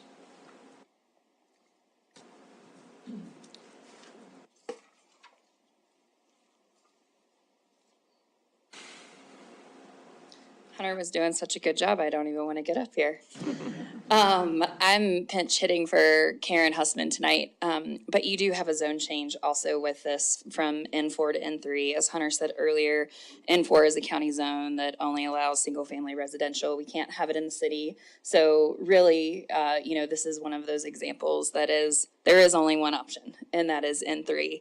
The zone change criteria that was considered by the zoning commission and that you need to consider tonight are the 10 items listed on the board. I won't go through them individually, but the zoning commission did hold their hearing and is forwarding a unanimous recommendation on the zone change. And just as a reminder of the zoning around,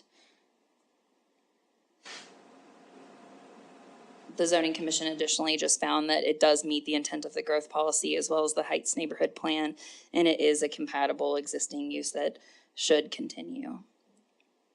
So with that, you have a recommendation to hold a joint public hearing. You will need to take action on the two items independently of one another. There isn't a presentation planned for the annexation agreement, and nor is there a presentation for the ward boundary ordinance. But yes, we're available for any questions that you may have, and also Taylor Kasperick with Performance Engineering is available if you have any questions. Very good. Thank you, Monica. Do we have questions either for Hunter or Monica on either the annexation or the zone change? Councilmember Joy. Thank you. This is a question about the task force meeting. It didn't list the Heights task force. It said the Heights Development, I'm not sure of the name of it, and the former council member Frankie Wald's name was attached to it. So I was wondering, is that a task force? Is that a new task force? When we have these that are brought forward to a task force, does it have to be a recognized task force? Thank you. Or did I misunderstand what that meant? Maybe the name was different? I'm sorry, I'm confused about that. Thank you. Defer to Council Member Gillick and then to Monica. So I didn't see what the name of the organization was, but former Councilmember Frankie Walt is the chair of the Heights Neighborhood Task Force now, so it seems like that's probably what it was. Yeah. But you knew that, but it was just sort of, why was it before the task force, or just out there getting public comment? Sorry, I just wasn't clear that it appeared that it was at the Heights Task Force meeting that this information was presented, because I wasn't, maybe the name of the Heights Task Force is not familiar to me, and that's where the confusion might lie. Is that what it is? Okay, thank you. That might be part of it. And just as a point of clarification, I believe it's in the stakeholder information where it's just saying that this information was presented to a task force. It's not that it's a requirement that they do so. Thank you. Thank you. Okay, thank you very much. Other questions for Taylor or Monica? Councilmember Denise? Thank you, Mayor. Monica, can we get the map up of the right-of-way that's there next to it? I was trying to look at the site photos there, and I'm wondering if it's being utilized now by the residents, and if the city has plans to maybe stop the use or anything of what they're using it for, or if they're going to maintain it, or how that right-of-way is going to be dealt with now that it's coming into the city and it's now dedicated city right-of-way. Councilmember Neese, I appreciate the new question. I'm sorry, I thought I was done with the questions on that. It's but okay. I started looking at it and I realized that it looks like to me they're using that right away. Councilmember Neese, I'm not aware that there are any known encroachments in the right-of-way. It's a pretty narrow right-of-way. I mean, I think at its widest point, it's only 50 feet. As far as, existing structures where they're at, are they probably, too close for new zoning code standards? Looks like it could be, in my estimation. If there is an encroachment in the right of way, we can certainly investigate it. When I was looking at the Google Maps photos, even just this afternoon, it doesn't look like there's any structures, in my opinion. If they're there, they're close. So I guess Yeah, I don't we can look disagree. into it, but Yeah, I don't disagree. I'm just hoping that maybe if we're not going to do anything with the street now, maybe lease it back to him, just so that we know who's responsible for it, and so we don't have someone use the public right away and that. So I think there's probably going to be some confusion there, because now it's becoming city right away, and I think the landowners have been using it thinking it's their property, probably. sure. I would say that annexation, no annexation, zone change, no zone change, it's right of way today and it's right of way tomorrow. So the designation is unchanged, just, whose jurisdiction the right of way lies in is the only thing that's different. Okay, thank you. Sure. Okay, anything else for Hunter or Monica? We do have the representative of the applicant, Taylor Kasparek from Performance Engineering. I want to give you an opportunity, Taylor, if there's anything you wanted to add, or if anybody has any questions for you. Definitely. Thank you, Mayor, and thank you, Council. I'm Taylor Kasparek with Performance Engineering. Our address is 608 North 29th Street here in Billings. I don't have a ton to add to Hunter or Monica's presentation. I would just reiterate that the intent of why we're going through this is to hook Ms. Anderson up to city sewer. Currently, her property is served by an old septic system. Going back to about 1970 is the permit record that we can find for it. And it lists the drain field, quote unquote, at that time as a seepage pit. So it's in everybody's best interest to get her off of that drainage pit and tied into the city services. It is kind of an odd situation. We're also working with their adjacent neighbors, HS Properties, which was noted in the, or HS Management, which was noted in the memo. But they are helping Levon tie into the city services, as her drainage pit is actually on their property. So I don't know if that caused some confusion for council members previously, but that's the backstory there. Truly feel that this is a win-win for everybody. Ms. Anderson is tied into city services with, a potentially failing, or if not now, when it will be failing, and getting her tied into city services. So I'd be happy to answer any questions that council may have. Any questions for Taylor? Don't see any.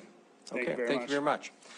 Okay, we'll move then to our joint public hearing on items 2A little I and 2A little 2, the annexation resolution and the zone change petition. So if anybody'd like to be heard on either of those, please come to the podium and tell us your name and address, and keep your comments to 3 minutes. Is there any public comment on items 2A at all?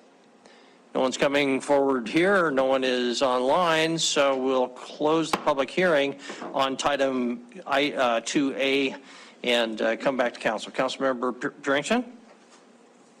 Having conducted a public hearing, considered written and spoken public testimony, I move to approve first reading ordinance for zone change 1036 and adopt the findings of the 10 review criteria. Councilmember Perdue, I'm going to ask you to go in order to a little I, the annexation first. So, okay.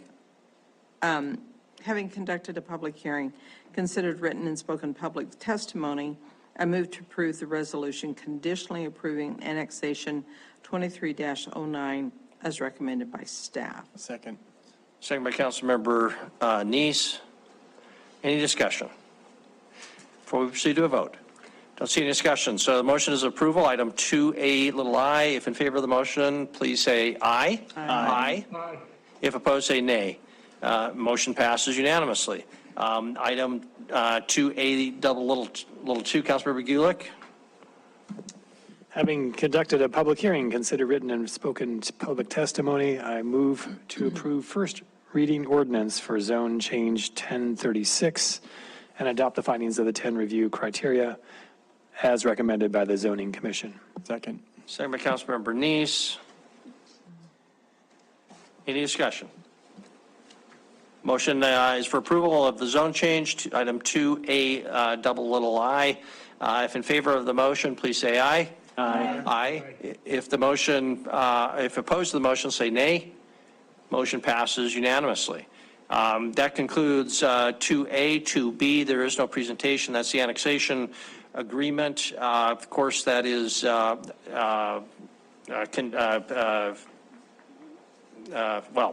Denise, please read item 2B. Okay, annexation agreement with Levon Anderson. Staff recommends approval. Okay, you've had a chance, it's in your packet. Any questions before we proceed to a vote? Councilmember Neese. I was going to make a motion.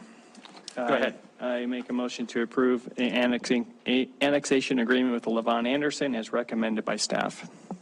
Second by Councilmember Boyette.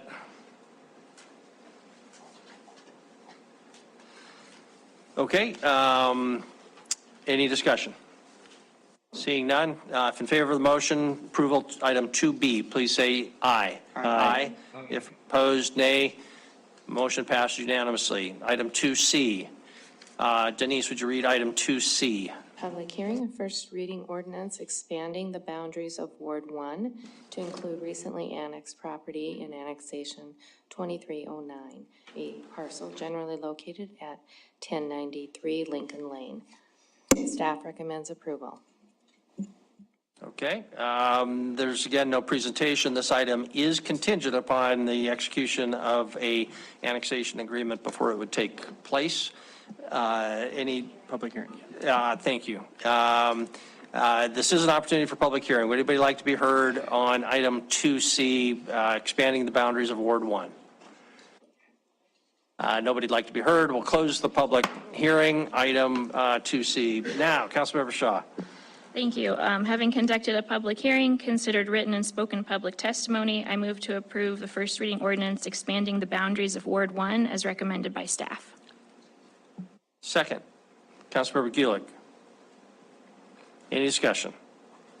Seeing none, we'll proceed to a vote. If in favor of the motion, approval item 2C, please say aye. Aye. If opposed, say nay. Motion passes unanimously. That concludes item 2. Brings us to item 3. Denise, would you read item 3? Public hearing and first reading ordinance for zone change 1039, generally located at 713 Avenue D. Zoning Commission recommends approval and adoption of the 10 review criteria.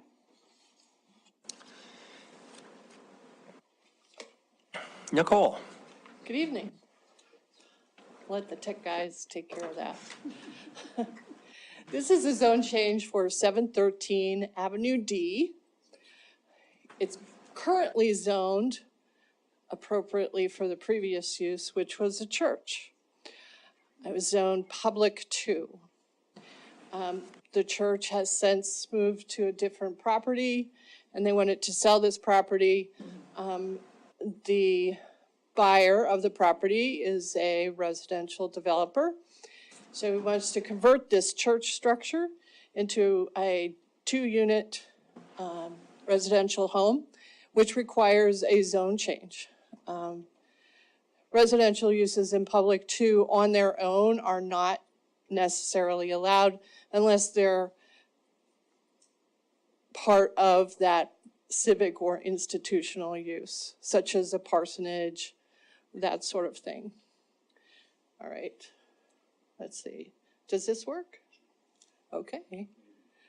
The Zoning Commission conducted their public hearing on November 7th and is forwarding a recommendation to you of approval. I believe it meets the growth policy and the 2011 infill policy. The adjacent uses and zoning is compatible, including there's several 2-unit homes next door, down the street. There's also multifamily homes across the alley to the north.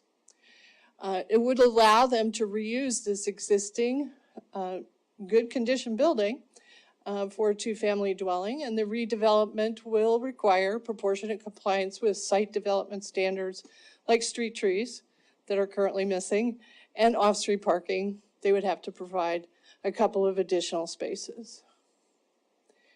So First Neighborhood allows 1 or 2 family structures one structure for every 20 feet of street frontage. They don't plan to add anything here, but they could if they wanted to.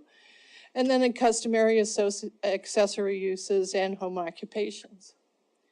Here's the subject property, so you can see it is public 2. It's about a block away from another public 2 church property.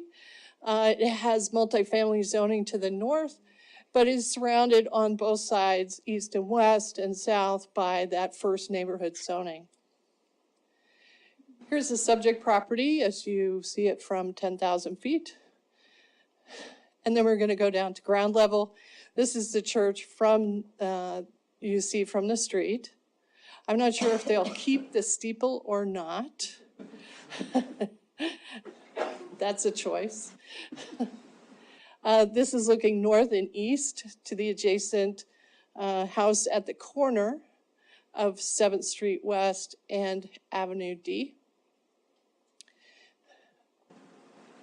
Okay.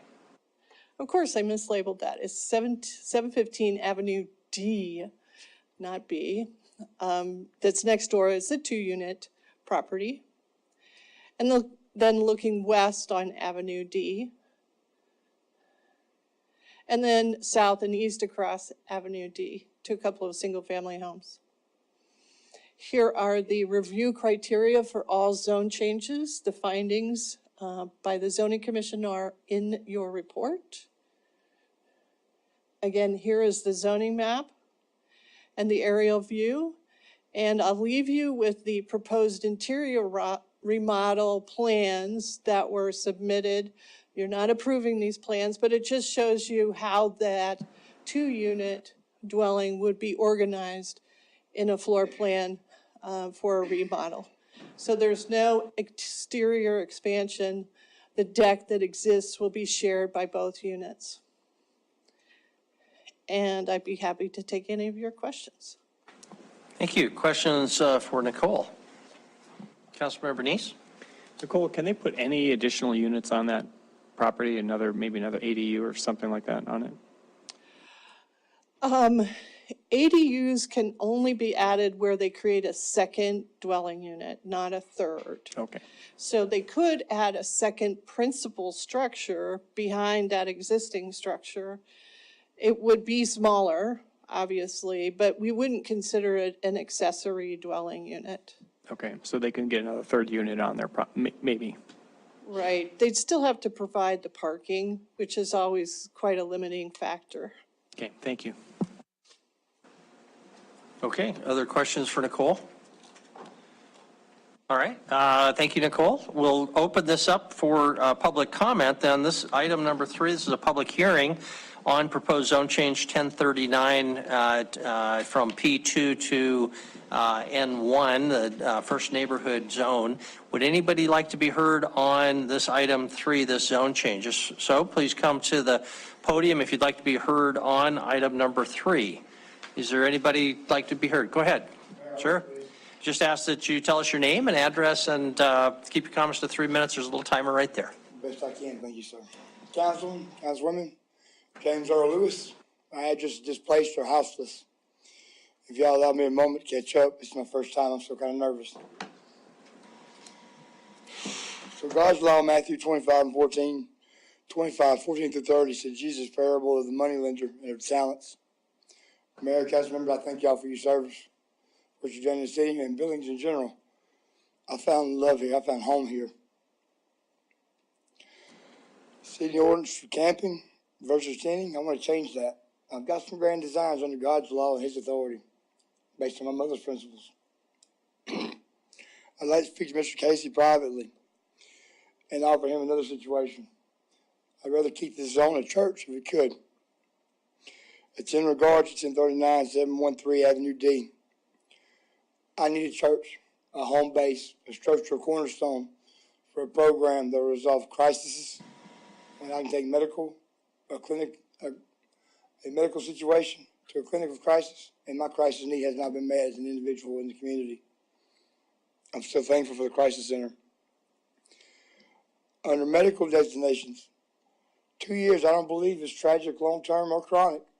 On an 8-year situation, 2 years is here in Billings. Maybe I misplaced it or just said it wrong. Maybe I have a different understanding of clinical or long-term. If my medical needs haven't been met, Park Billings Clinic, I'm more than thankful for those and the way they communicate there. I found a few of those, Dr. John being one of them, and a blessing in my life. I want to solve some crises, some displacement, some household issues here in Billings, things that y'all had for a while, things that I can help resolve through the psychology and the psychiatrics that I grew up with from 7 to 17, with 52 placements in the system, under structure, under government, rule, and medication. Not my mama's fault, not my creature's flesh our problem. My Christian rises. I'm thankful for the God of my understanding. 1 minute even, I'm closing. I thank y'all. Thank you. Just fine. Very good, thank you. Any other public comment on item 3? Any other public comment? Nobody's coming forward, no one is online. So, Mayor, we do have somebody online that had their hand up, so I'm going to see if they're Very still good. Thank wanting you. to talk. They did take it down, but. All right, the person with the moniker 713 Avenue D, did you want to make some public comment?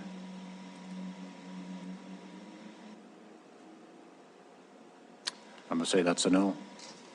Sir or Madam, at 713 Avenue D, we see you on the screen, but we can't hear you. So if you'd like to comment, this is your opportunity. You don't have to, but you would need to unmute yourself.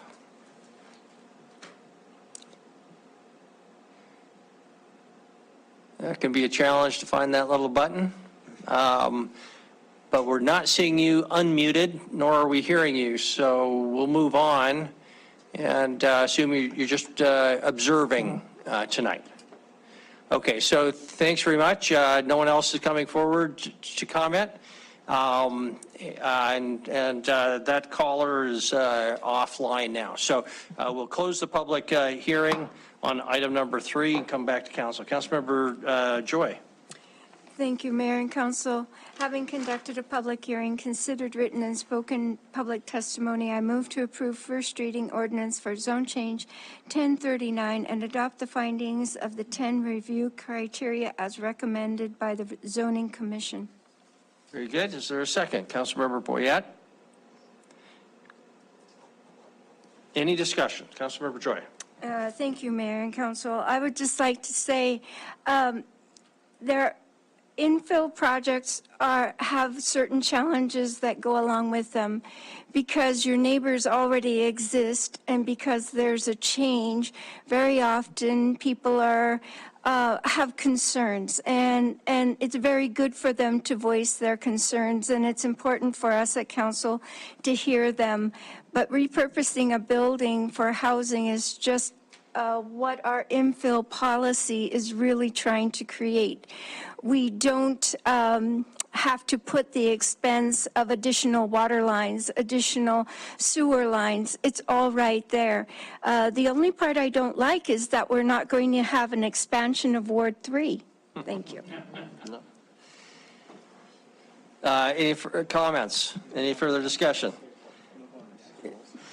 Any desire to amend it to require that the steeple remain?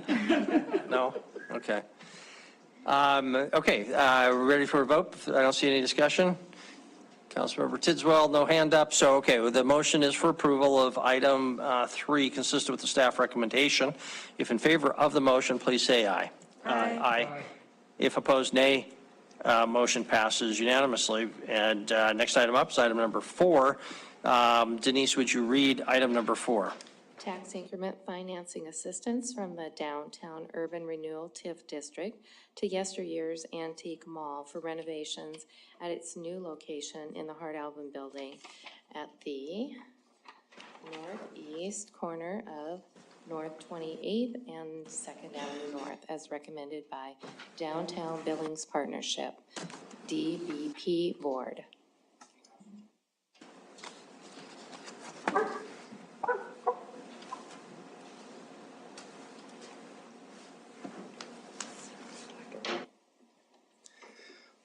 Good evening, Mayor and Council. Thank you so much. My name is Mehmet Casey. I'm with the Downtown Billings Partnership, and tonight I am presenting to you a TIF request for assistance. as mentioned, towards the relocation of the Esterier's Antique Mall, the business located at 102 North 29th Street. Little bit of history I have here for you. So built in the 1910 era, operated as the Ward Hotel and Mrs. Harriet Myers Dance School. Then the Vaughn and Ragsdale Company department store moved into the building in the 1920s. And I believe it continued to operate there until the 80s. There is an ad for Slumber Mill Furniture that was listed at this address and having occupied this building in the 1980s as well. So that must have been afterwards. And then Item A's Sticks and Stones was in there in 2001. This was a sculpture and gift shop. And then Yesteryear's Antique Mall opened in 2005 under the previous owner, Colleen, who then operated there until the acquisition by the current business owners. But in 2016, the Downtown Billings Partnership purchased the building, as you may recall. We had another presentation a while ago about the history of that and the purpose of that. Then, yes, Kramer Properties LLC purchased the business in 2019, and then the Downtown Billings Partnership released an RFP process in early this year and is moving forward with one proposal, as you heard recently from Katie with her update to you about the process. And so now with that, the Yesteryear's Antique Mall will be relocating to the Hart Albin building in the early part of 2024. A little bit about the practice itself or the exercise of relocation of occupants. It is an allowable use under the MCA, stated there with the appropriate chapters and numbers that TIF may be used to pay for relocation of occupants. To our knowledge, this is the first occasion in Billings to exercise this use. From my reach out to other TIF districts in the state of Montana, I only heard back from the city of Butte, having used it twice in the past. And the most recent one was in 2022 to relocate the Butte Rescue Mission because the building sharing a wall with it was being demolished, and so they needed, for safety reasons, to relocate them. The one before that in the years 2016 and 2017 was the relocation of the Habitat for Humanity Restore because that building they were in was being redeveloped into a parking structure. Those are the two existing uses that I am aware of, and I have more details about how they did those and how they went about them, and they're happy also to answer any more questions that we have. But the benefit of that is the retention of an 18-year successful downtown business that also houses 85 plus local vendors and businesses. So that's a huge step for our retail scene in the downtown area and making sure that that continues to be in the downtown area. The relocation effort will also activate a 20,000 plus square feet in a building that wasn't occupied in the past, aside from some storage purposes. And then 102 North 29th Street will be redeveloped into a mixed-use project. As you saw probably on the memo, there is a link with some more description about the project. Here's the project by the numbers.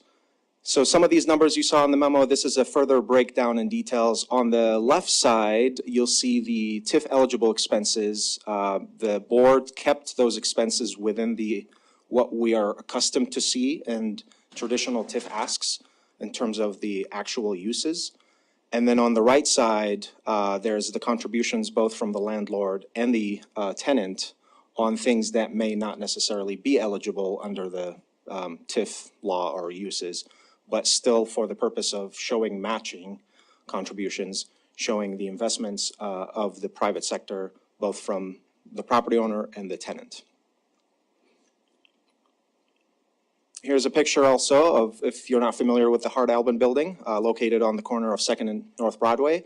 They will have two entrances, one from that door on 2nd and one from the door on Broadway. Both entrances have grand staircases that go downstairs as well as elevators.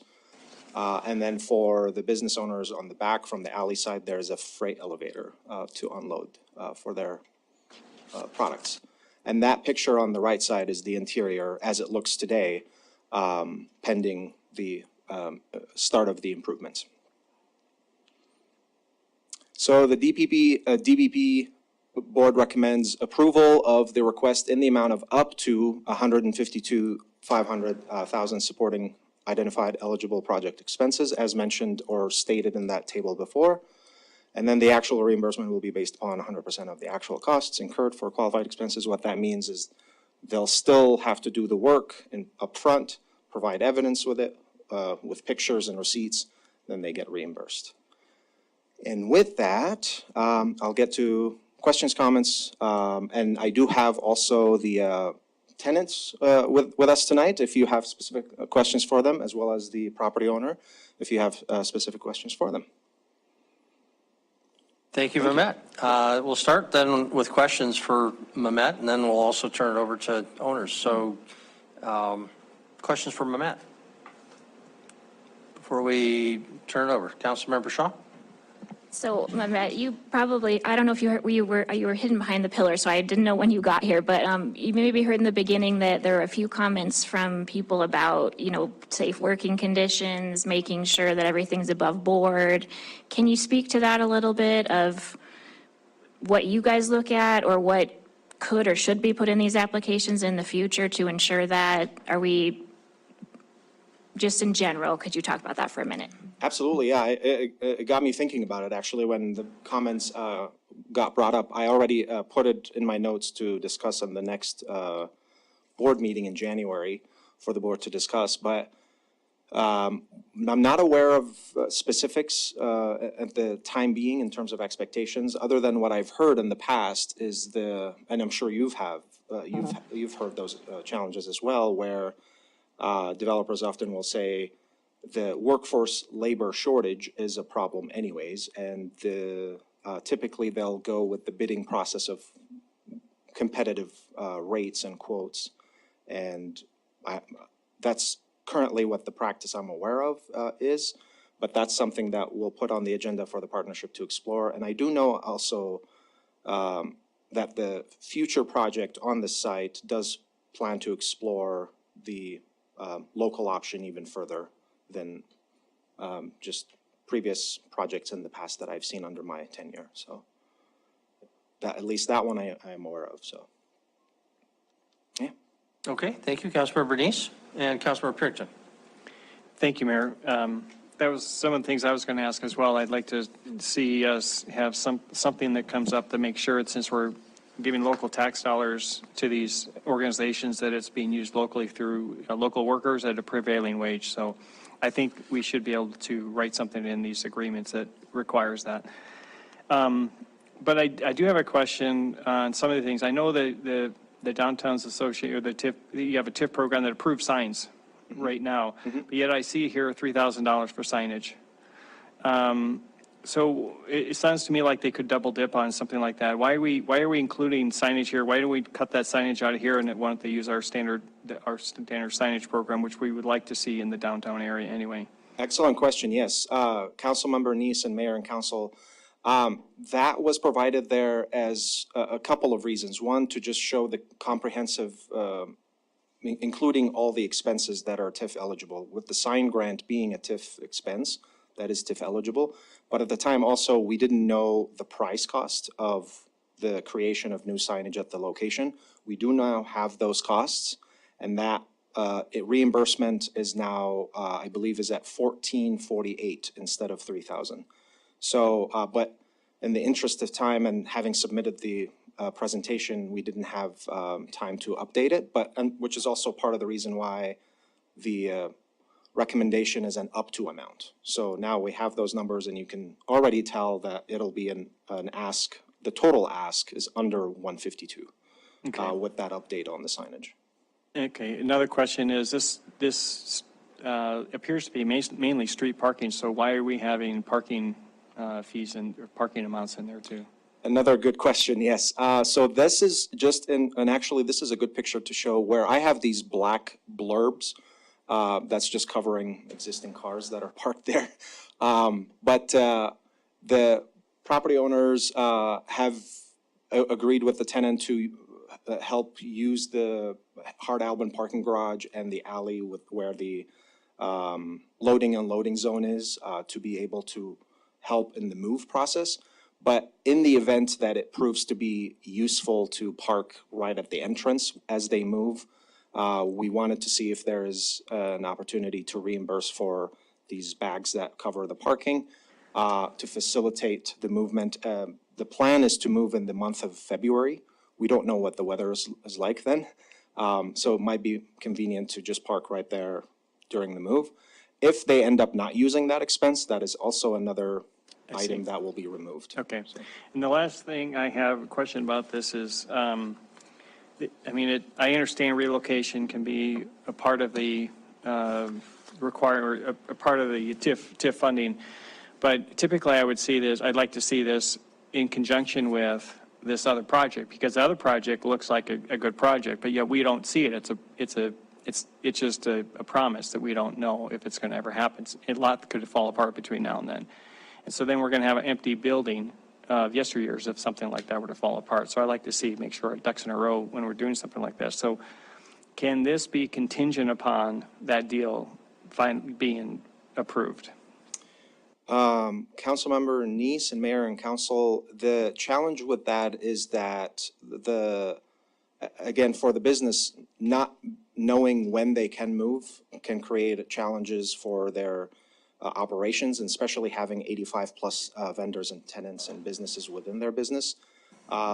Since we've had this conversation, in fact, there's been a lot of different versions of the story coming out. And so they've already been concerned with some of these versions that have been coming to them, and we've been helping them quickly to make sure the correct information is being disseminated. And so instead of waiting there and staying in the building for however long or however short amount of time, they'd like to secure their future. And that way it will also open up the building for due diligence for the developing services or the development services that is moving forward with this, so that they can study the site, understand what they're working with. But there is that potential that, the building may sit vacant for a little bit, but also there are some backup plans that we're exploring on that as well to make sure it doesn't sit vacant for too long. Yeah, I sure would like to see this a little more tied closely to that, because, typically some of these things on that list is typically under a lease a landlord would take care of or the tenant would take care of, and then we're going to do it. And if something were to fall apart or yesteryears after they're moved wasn't successful, then we've paid these expenses without, really because there's no additional revenue coming in with this. The additional revenue is going to come when the other place is actually done and finalized. So I'm not real excited about seeing that not tied, but if Looks like Chris would like to comment on that, so I'm going to, if you were done, Councilman. Okay. I'm fine with that. I'm considering making a motion to tie it to that in some way or another. I just want to find if there's a way to do it. Thank you, Councilor, Chris. Mayor and council, just want to remind folks that at least for 7 years that I've been aware of this property, this basement has also been empty. So unfortunately, we are moving it into a space that is going to be healthy for us to have that Hart Albin building with more tenants in it. But yes, worst cases, we move from one space, emptied it, but the space in which it's locating to, like I say, has been empty for the better part of a decade or longer. So I think that is a positive that we see as the board discussed it coming to you. So thanks.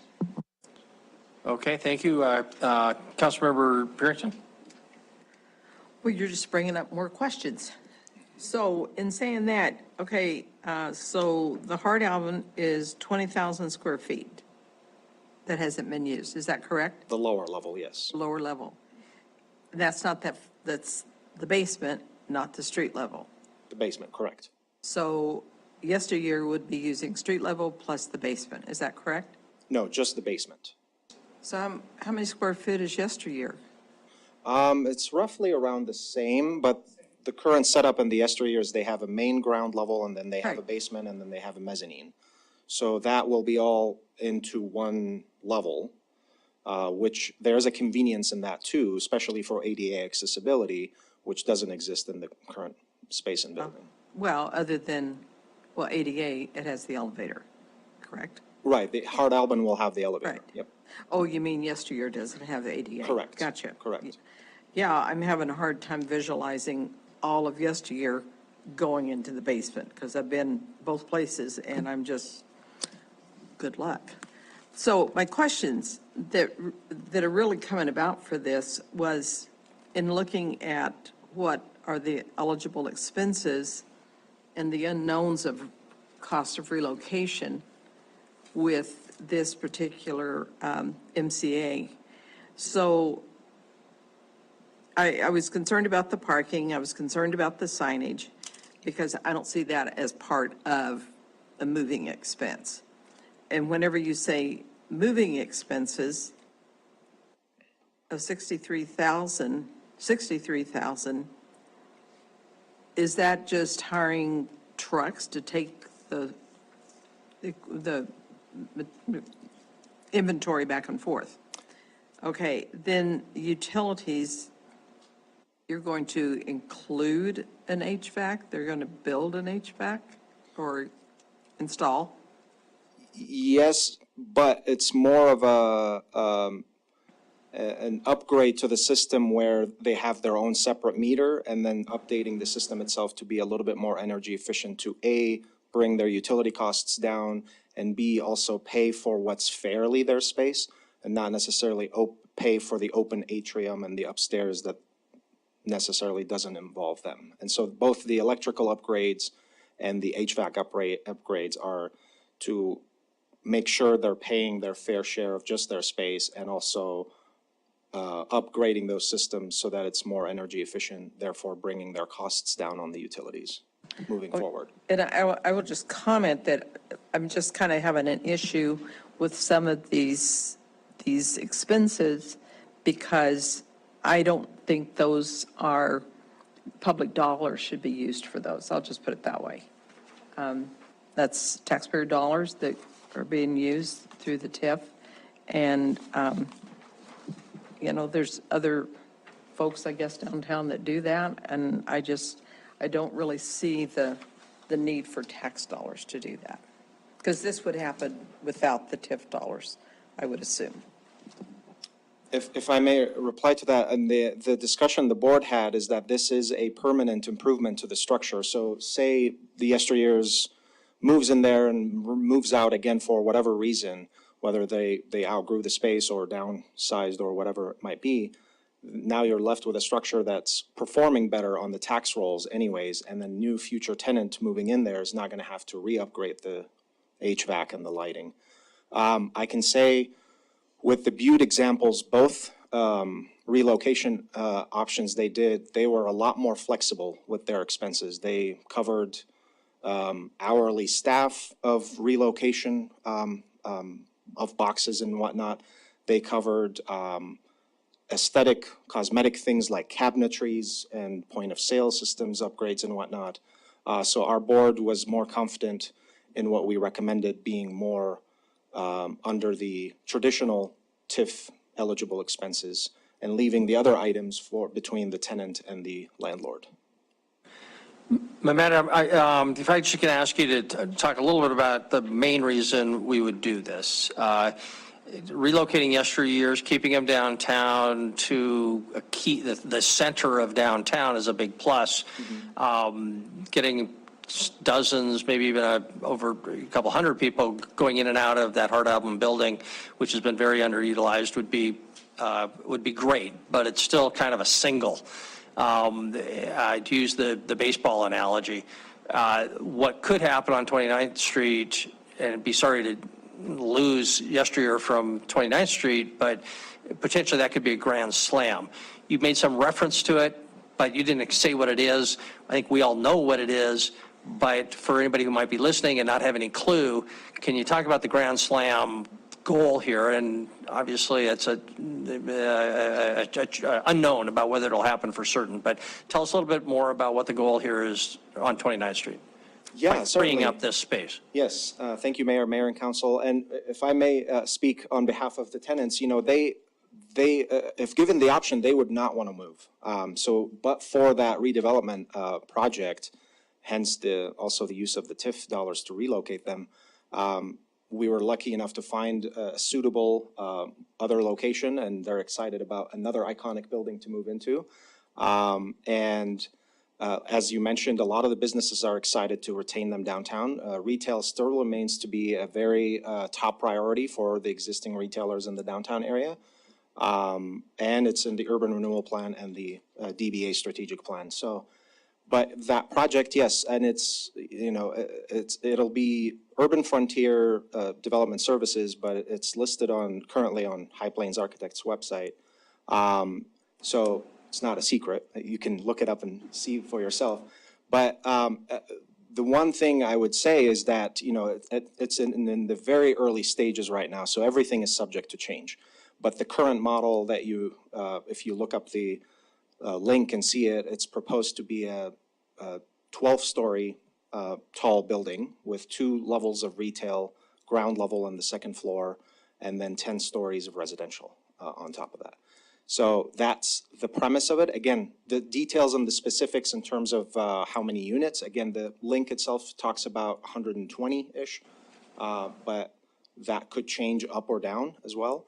And that's something that we'll be bringing to your attention in the near future as it gets more solidified and more prepared and finalized. Okay. And back to your question also about that as a property with the taxable value of that will definitely increase quite a bit in that parcel. Thank you very much. Councilmember Shaw. Thank you. I'd like to go ahead and make a motion. I move to conditionally approve tax increment financing assistance from the Downtown Urban Renewal TIF District to Yesteryear's Antique Mall as recommended by DBP Board. Second by Councilmember Ripsus. Okay. We do have a motion, and we'll speak to that, but I do want to make sure that the tenants also and owners have an opportunity. So if that's okay, Council, before we get into the discussion of the motion, I just want to make sure they have an opportunity. They came here. Did they want to address the council? If so, just ask that you introduce yourself. So my name's Danny Kramer, the owner of Yesteryear's Antique Mall. I don't know if you guys realize what the antique world is nowadays with thrifting and antiques, but we're open 362 days out of the year, and we bring so much to downtown, and we want to stay in downtown. Now, going from one iconic building, which we've built a lot in the last 4 years, to another iconic building right under Sky Point, we're going to bring massive people to downtown area. And we're supporting 85 local vendors here in Billings. But it's a big deal. Thrifting and antiques is huge nationwide. Very good. Thanks, guys. Thank you. But any questions for Danny? Doesn't look like it. So, okay, thank you. Okay, back to discussion. I apologize. I'd seen Councilmember Gulick's hand. I'm sorry, I initially. did have a question for Danny. Oh, yeah, I'm sorry, you do. Okay. Danny, we've got a question for you. Yeah. So go ahead, and if you come back to the podium, please, and Councilmember Neese. Thank you. I've been in your store before, and I get there, and it's fairly easy to find parking there. And so how do you anticipate parking to be at this new location? We're going to have way more parking over in that location because we have all of Broadway, we have all of 2nd Avenue, and we have 2 parking garages right behind us. So I think we'll have way more parking. Great, thanks. Okay, thank you very much. Councilmember Gulick. Yes, I reluctantly need to recuse myself from this discussion, much as I don't have any direct financial ties with either the Hard Album building or Yesteryear's, but the project that has been discussed, I'm a partner at High Plains Architects. We don't have a contract yet to do the design work there, but I'm potentially going to be a partner at Urban Frontier Development Services as well. So I better recuse myself. Okay, very good. Councilmember Tricky, Councilmember Ripsus. Thank you, Mr. Mayor, Council. I think this is an excellent use of TIF funds in order to do rebuilding in an existing area. You have to tear the old stuff down, and before you can tear the old stuff down, you have to make sure that the existing tenants are someplace that they are happy at. And I see this as a major contribution to making sure that that happens. Thank you. Thank you, Councilor Ripsis. Thank you, Mayor. Councilmember Chiriki, I think, was exactly right there. I think if we were to allow the redevelopment of this building that everybody wants, and just let yesteryears fend for themselves, it's very likely they end up where real estate is much cheaper, which is out on the West End. And so to keep a business downtown like that with the activity there, I think is a good thing. Just in terms of the timing issue that Councilmember Neese brought up, we did have a good bit of discussion about this in the DVP board meetings. If we are pushing forward with the Futurity Tower project, the point when they have to be able to tear down the building and start their work is third or fourth quarter next year, which is exactly the wrong time that we want a retail business having to move. So trying to we have to get allow yesteryears to move early enough that their business isn't essentially shut down for the holiday season and trying to get into a new space at that point in the year. It's much better for them to move in February than it is for them to move in next October or November, which would be just a disaster for them. Finally, the last thing I just wanted to say is there was a lot of discussion on this over 2 or maybe even 3 DVP board meetings. Obviously, this is the first time we've used this relocation clause here in Billings. So there was a lot of concern about setting the right precedent. And the idea that it is a city-owned property where private business is holding the lease. We wanted to keep the business in the downtown, and we have such a promising, exciting redevelopment project in the works that we want to support in any way that we can. I think all those factors weigh together to say this is a good use of the TIF funds.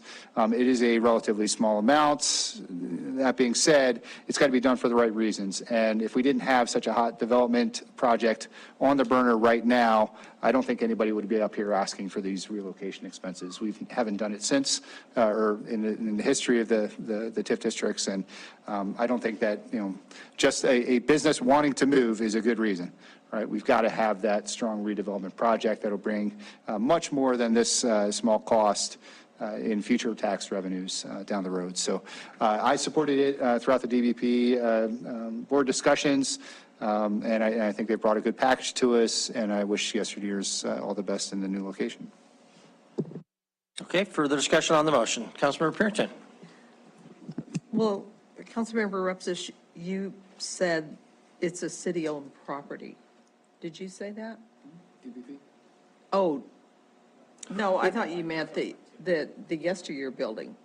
It is. It's owned by the DVP. I think Danny Kramer owns it, and If I may, Danny owns the business, the Downtown Billings. okay. Yeah, the Downtown Billings Partnership yeah, owns the structure. yeah, okay, sorry, because your little that was not clear on the PowerPoint. Yeah, it wasn't. Oh, okay.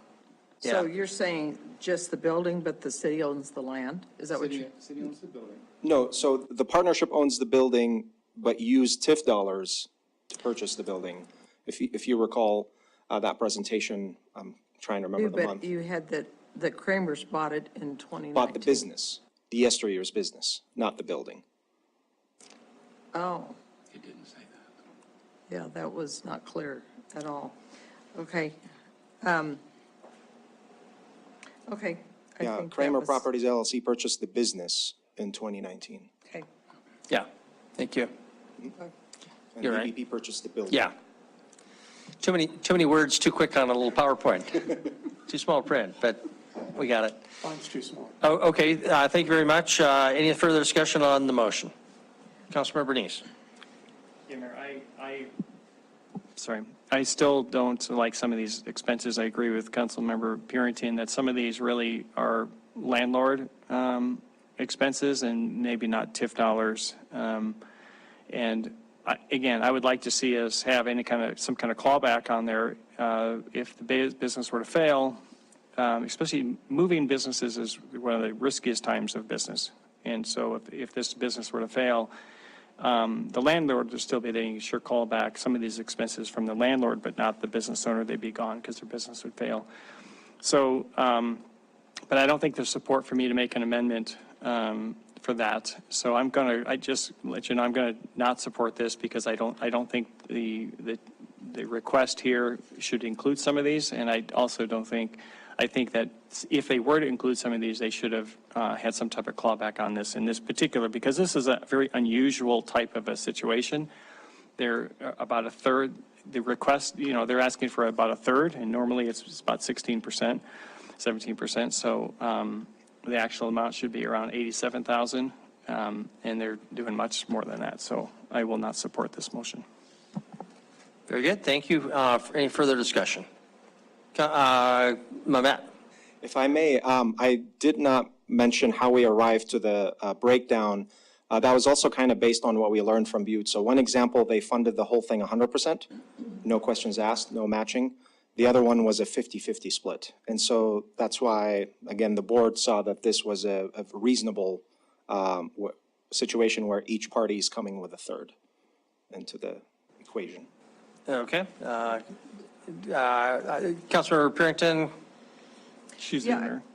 Councilmember Bernice? Yeah, if I may address this, because back on your topic, sure, go ahead. Just to be clear, the policy is a 1 to 5 match, or 16.67%, some percent in there, and that's the city of Billings, not Butte. And so I think that we need to look at our TIF policy and go off of that, not other cities. I understand looking at other cities and maybe what they've done, but I disagree with the fact that we would use what another city does on their policies. Their policies may be 100%, ours is not. So, thank you. Sure, Councilmember Purington. Yeah, I just wanted to clarify why this particular property for the relocation expenses. Is it because of the size? Is it because we own this building and they're going to move into another building?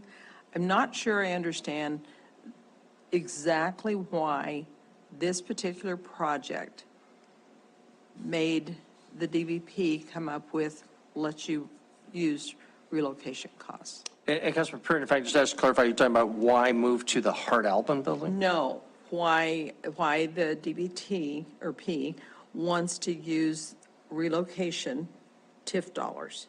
Why this particular project?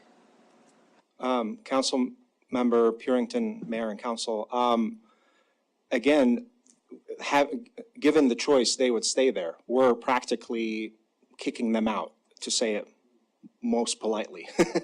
And the reason is because that building was purchased for further redevelopment. We did not intend to be landlords. We did not intend to be profitable or profiting off of a business by charging them rent, or even choosing to pay taxes and insurance on the building. And that was purchased in 2016, and we're in 2023. So we've already owned it way longer than we wanted to. And two, it's not just because it's an allowable expense, it's because it's an appropriate expense in this situation where, again, it's outside of their control. We as landlords are politely asking them to move. And so the options were move and find a space on your own, and good luck, whether that's downtown or elsewhere, or could we facilitate keeping them downtown? And if you were to survey all the businesses in the downtown area, a lot of them would tell you, no, we don't want to lose the yesteryears. It's one of the fewest businesses that are open 7 days a week downtown. That's going to be a new activation under SkyPoint, where currently we don't have activity 7 days a week or past 5 o'clock to begin with. So, and again, the reason leaning into the Butte example is not because, you know, they're the shining star. It's because it's the only existing example that we can think of and find. Yeah, so I mean, that's, if that answers your question. Okay, thank you for the suggestion. Councilmember Tricky. In a sentence, the taxpayers of Billings own the building. We are the landlords, and as landlords, we are helping our tenants find and move to a new place. I'm just going to intervene there. So I think the Downtown Billings Partnership owns the building. The Downtown Billings Partnership is not the city of Billings. It's a And separate. I didn't say the city of Billings, I said the taxpayers of Billings. Well, and the Downtown Billings Partnership is not the taxpayers of Billings. It's just a separate nonprofit corporation that got money from the city TIF dollars to make the acquisition. So I hope I'm not splitting hairs there. Question. Call question. Okay, people are ready to vote. So we do have to vote on whether to vote. So if you're ready to vote, I think we need a 2/3. So please raise your hand if you're ready to vote now. Voting in favor is everybody. I can't see Councilmember Tidswell, but even if Okay, all right, so we will proceed to the vote. So the motion is for approval, consistent with the staff recommendation at the $152,000 number. If in favor of the motion, please say aye. Aye. If opposed, say nay. Nay. Voting in opposition were Councilmembers Neese and Purington, and Councilmember Tidswell, I'm sorry, I did not hear your vote. I'm a nay. And also nay. So motion passes 7 in favor, motion passes 7 in favor, 3 against. Councilmember Gulick recusing himself. Oh, I apologize. Councilmember Owen is gone. So 9 in favor, 3 against. Thank you very much for, or 6. 6 in favor. Six in favor, yeah. Okay, we're going up. Would you like a break, Mr. Mayor? Yeah, I would. I sure, we're 20 minutes past the usual break time, in case there was any question about that. That's why I wasn't a math major, and lots of other reasons. Okay, so, but that does conclude item number 4. Council, let's take a quick break at 7:50. We've only got one more regular item, the Big Sky Rail Authority. We'll make this as quickly as possible, Well, I'll leave it to council. Council, it's up to you. I was just being told I needed a break, so which is clearly true. But that's up to you. Council, what's your preference? Ready to just move ahead? Okay, all right, seeing lots of nods. So let's do it. It's fine with me, as long as this one doesn't involve too much math. Item number 5. Denise, would you read item number 5? Big Sky Passenger Rail Authority, BSPRA support. I'm not sure, Chris, who's making this. Well, I can keep it real short and simple. You had had a presentation earlier in the year. You had public comment this evening. The intent was just to be clear, for you to be clear in your decision as to whether you wanted to join or not. So I think the packet material covered the information of membership, and I did make that one clarification on the agenda itself. It states that the revenue or the expense would come from the contingency. It would be where it actually should and would come from is from the general fund, and most specifically inside of the general fund, the dues and membership area. Thank you, Chris. And I'll just comment there, Council, the reference to the general fund is because I've told Chris that we currently, and have been for many years, members of the U.S. Conference of Mayors. And that's a very effective organization. But the reality is that I have not seen that it provides a lot of benefit directly to the city of Billings. It's largely a national advocacy and lobbying group. Most of the positions it takes, to be frank, are probably not consistent with Billings politics. It tends to deal with national issues for large cities and sometimes international issues, a lot of which are, I'll call it, left of center.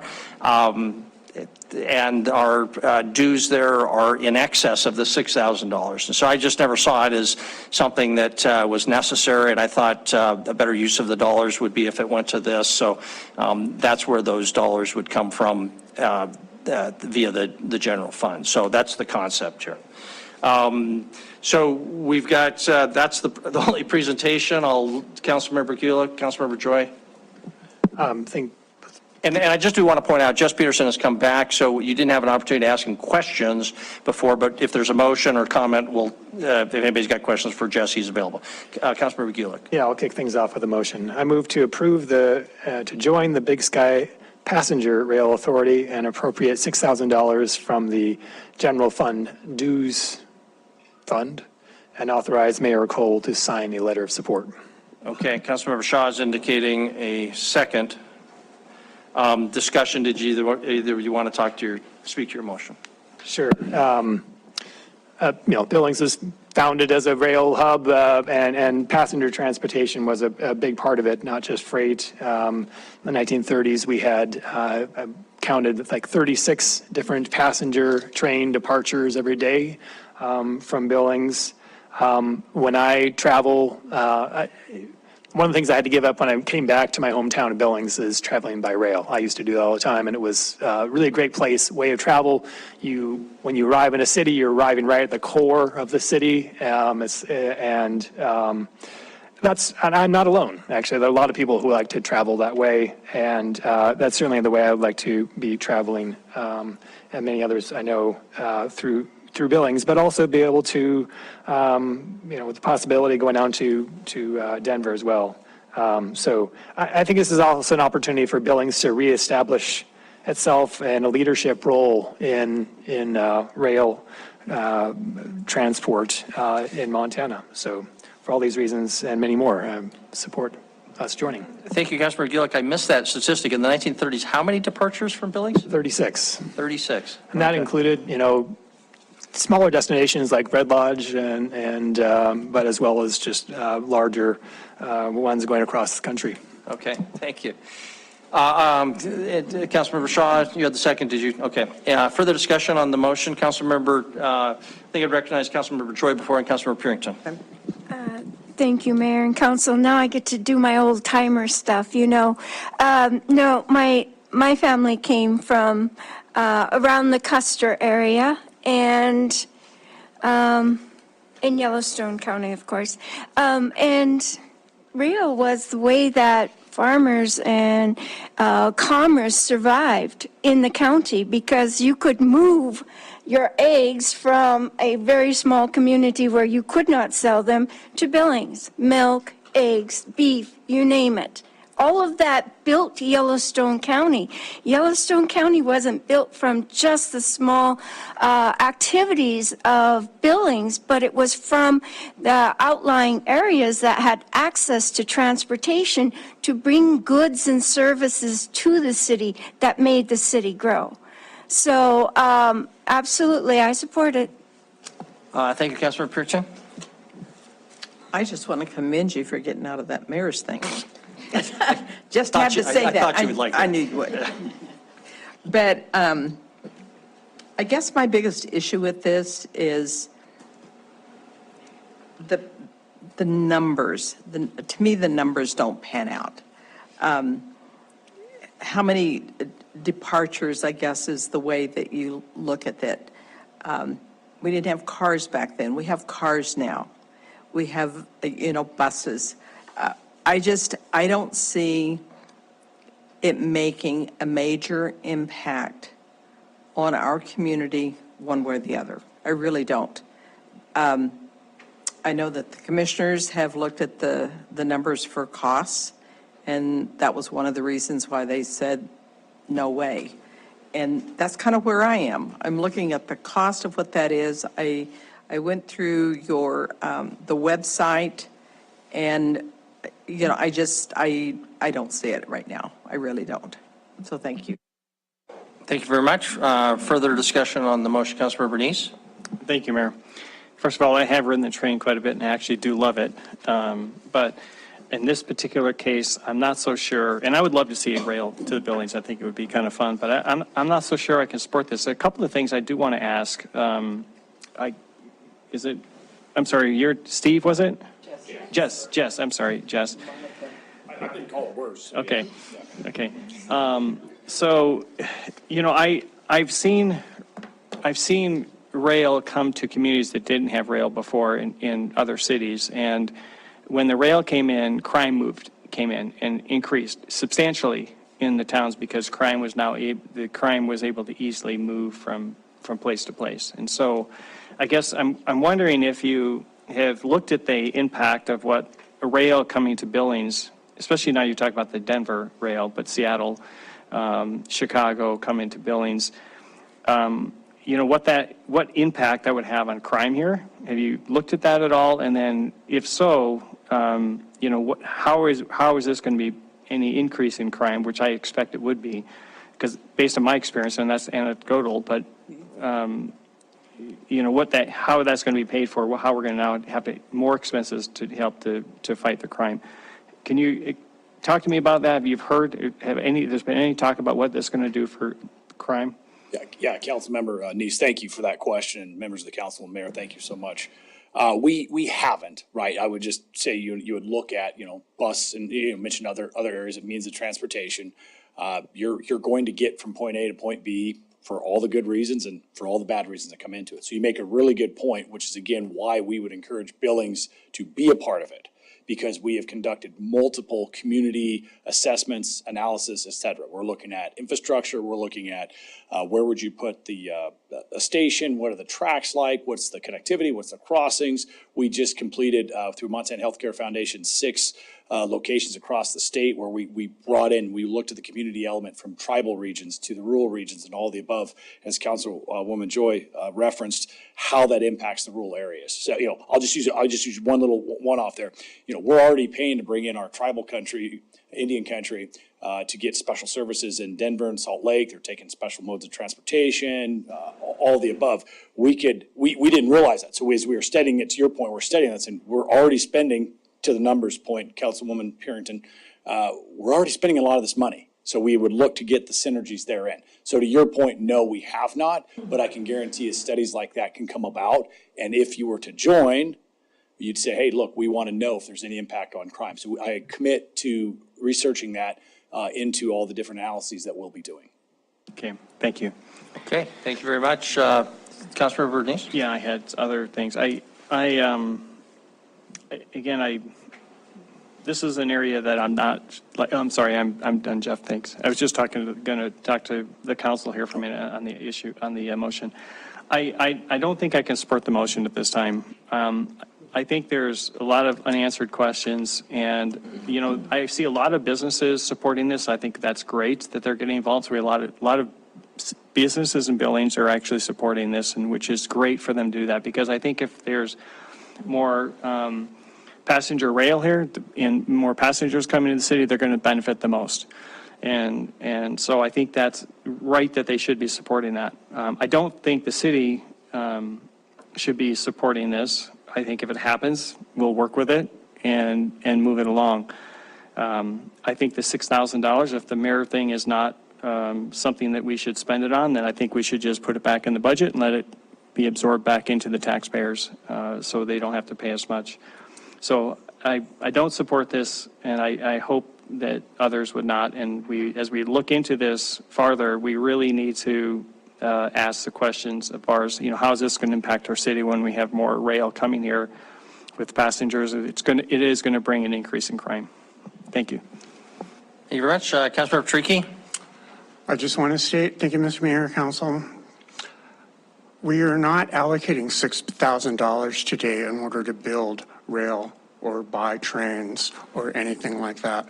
We're allocating $6,000 so that our community and the people that live here can be a part of the process to figure out the answers to a lot of these different questions. Seems like a huge deal to me. And I do want to point out that it's not really just passenger rail that is going to get improved by this. The rail that is going to be built and put down from north, south, east, west is going to be improving the infrastructure of our freight rail, something which desperately needs to be done.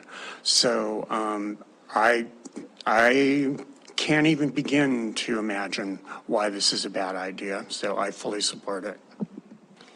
Mayor, one clarification on the motion, please.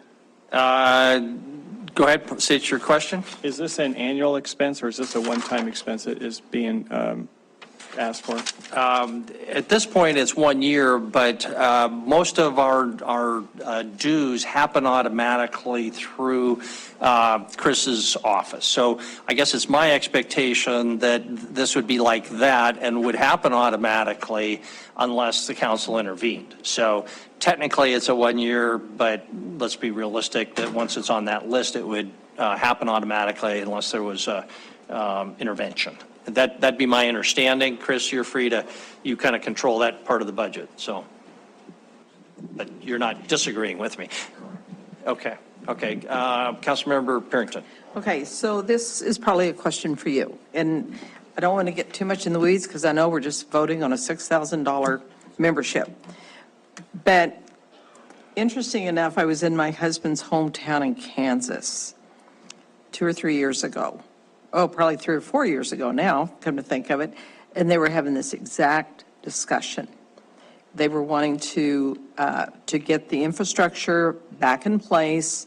Part of it was, Amtrak, but also they were looking at whether or not there was federal dollars, if there was state dollars.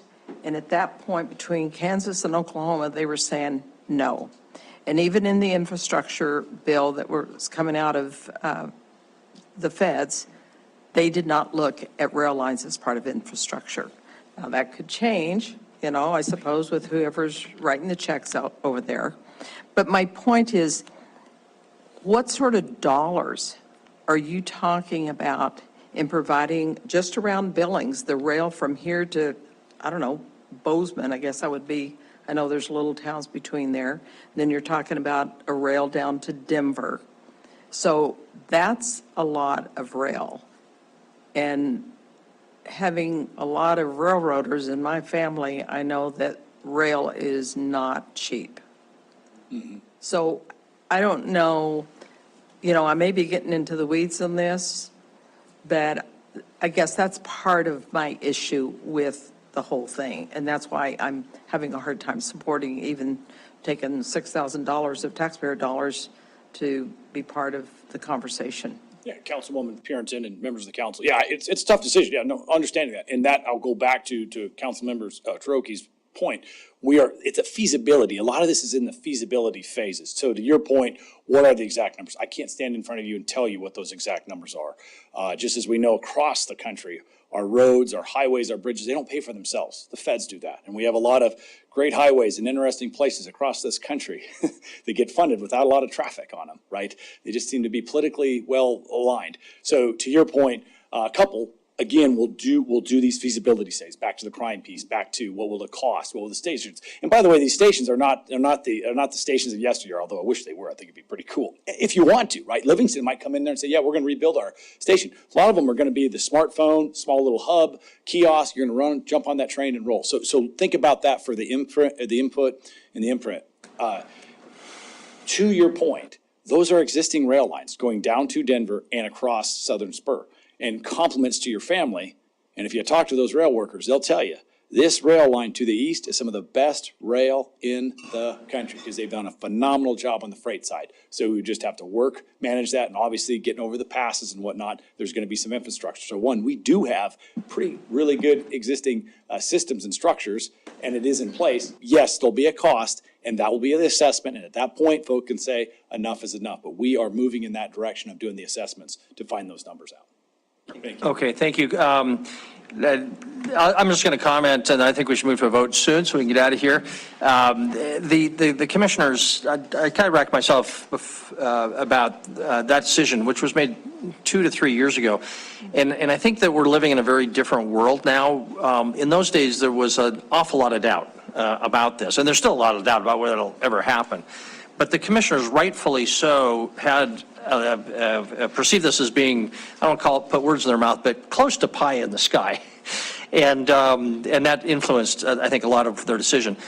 I jotted down 6 things that have happened since the commissioners decided not to get on board that in my mind make it worth $6,000, that this is a better bet.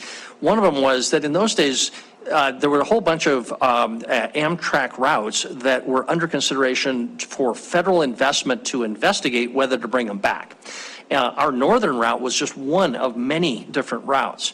The FRA, the Federal Rail Authority, went through that analysis, though, and got rid of most of those routes, with the exception of ours.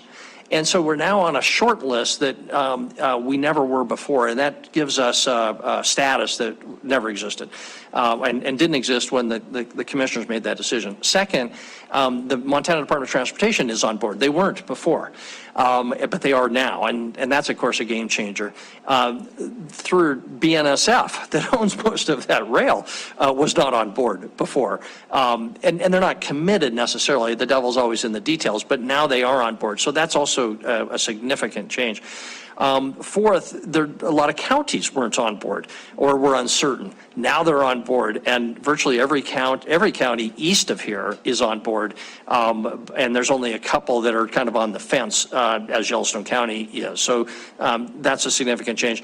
The other thing is, recently, my understanding is they got a relatively small planning grant of $150,000. I'm not sure what the source of that is, but to drive this planning forward in our region, but they will bypass Yellowstone County and Billings. They're not going to, the board is not going to invest planning money in a county that isn't interested.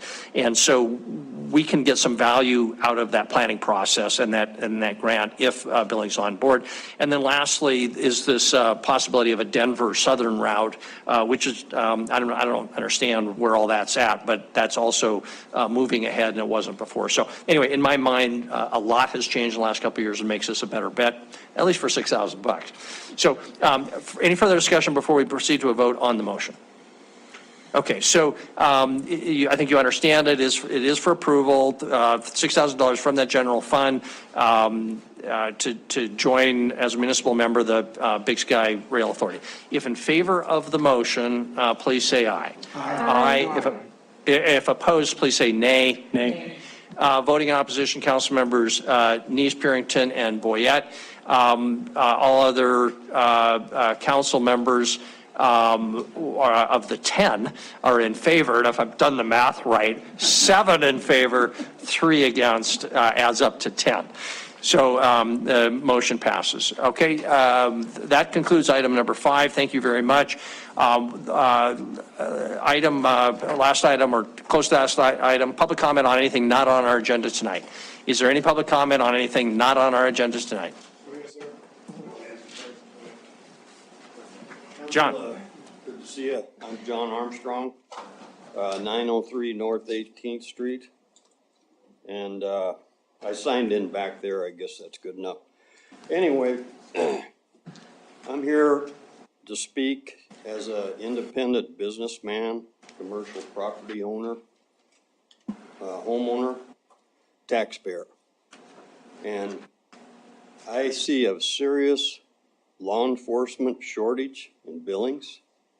I've had 4 assaults on my property. I have 4 open police reports with no action. I think the police are doing the best job they can, and we need to support them. How many times have you heard say, who would want to be a cop these days? I've heard it a lot lately, and I dislike it a lot when I hear it, because I can only imagine what it'd be like without them. When you're in need and you can't get a police officer to show up. We're in a perfect storm in Billings. It's hit us, it blindsided us from what I see. I've lived here practically my whole life, and I've been involved in the community. Number one, we have shortage of police officers. Number 2, we don't have enough jail space. Number 3, we have since we're growing, we're having a huge influx of bad actors, people that aren't up to do the community good, community well. So that's our perfect storm. And crime destroys art, it destroys business, it destroys everything. Everything. We're doing so much good in this community. And with high crime and people feeling unsafe and businesses being attacked, drive-by shootings, blown out glass, graffiti, robberies, tell me that's good for commerce. I want Billings to be a healthy community, and we need to keep the public safety issue in the forefront. We don't want to become like Albuquerque, where they can't even attract anybody to go work on the police force. We don't want to be like Palmdale, California. I had an aunt and uncle that lived there for 60 years, raised a family, and the police came to them and said, you've got to leave. You've got to move. We can't protect you anymore. And I know that sounds pretty drastic for Billings, but it's changed so fast. In 6 months, 6 months ago, I wasn't even worried about having cameras on my house and my building. I got them on there now. And I'm just a property assault victim. I'm not to mention the shootings and the young 1-year-old boy and the Rocky Mountain College athlete. It's just, we can't have a community like this. Anyway, I'm going to end it with one question. How about, along with adding jail space, which I know you're working on, and I think the police are doing a wonderful job of stepping up to the plate with all the crime that's happened, but they need help. And how about we try to come up with some incentives to hire new hires, police, incentives to come on board. From what I understand from police officers, the morale's down because a new hire especially will go out and put his life on the line, arrest a criminal, and then the judge has to let him go because the jail won't take him. These are serious problems. And anyway, thank you for your service. There's a lot of good things happening in Billings. But please keep our crime prevention in the forefront. It's without it, our community is going to go the wrong way. Thank you very much. Thank you. Thank you very much for your business on 18th and 6th. Ms. Cart. Yeah, and he frames well. Catherine Card, 2815 4th Avenue South. Mayor and Council. Mayor, you said it's a tough life for trees out there. It is tough. It's tough heat, tough cold. It's killer cold. It's also tough for the people out there without shelter. It's killer cold and getting colder. It's hard to live, it's hard to thrive, it's hard to get your life together, to just live in Montana winters, out in the cold and out in a tent. The state of low barrier shelter for the unhoused in Billings is this, as I understand it. Montana Rescue Mission has the only low barrier shelter in town, yet many unhoused folks are not staying there and instead sleeping outside. The reasons that they're not using the shelter, according to many that we encounter at the showers, is that they don't feel safe, that it's set up communally instead of women and men parts, and their possessions get stolen. They're banned for various reasons, accused of something fairly random, it seems, but they're banned and not given a pathway back in. Those who use wheelchairs, those who are missing legs or have some other handicapping conditions cannot stay there. It's not handicap accessible.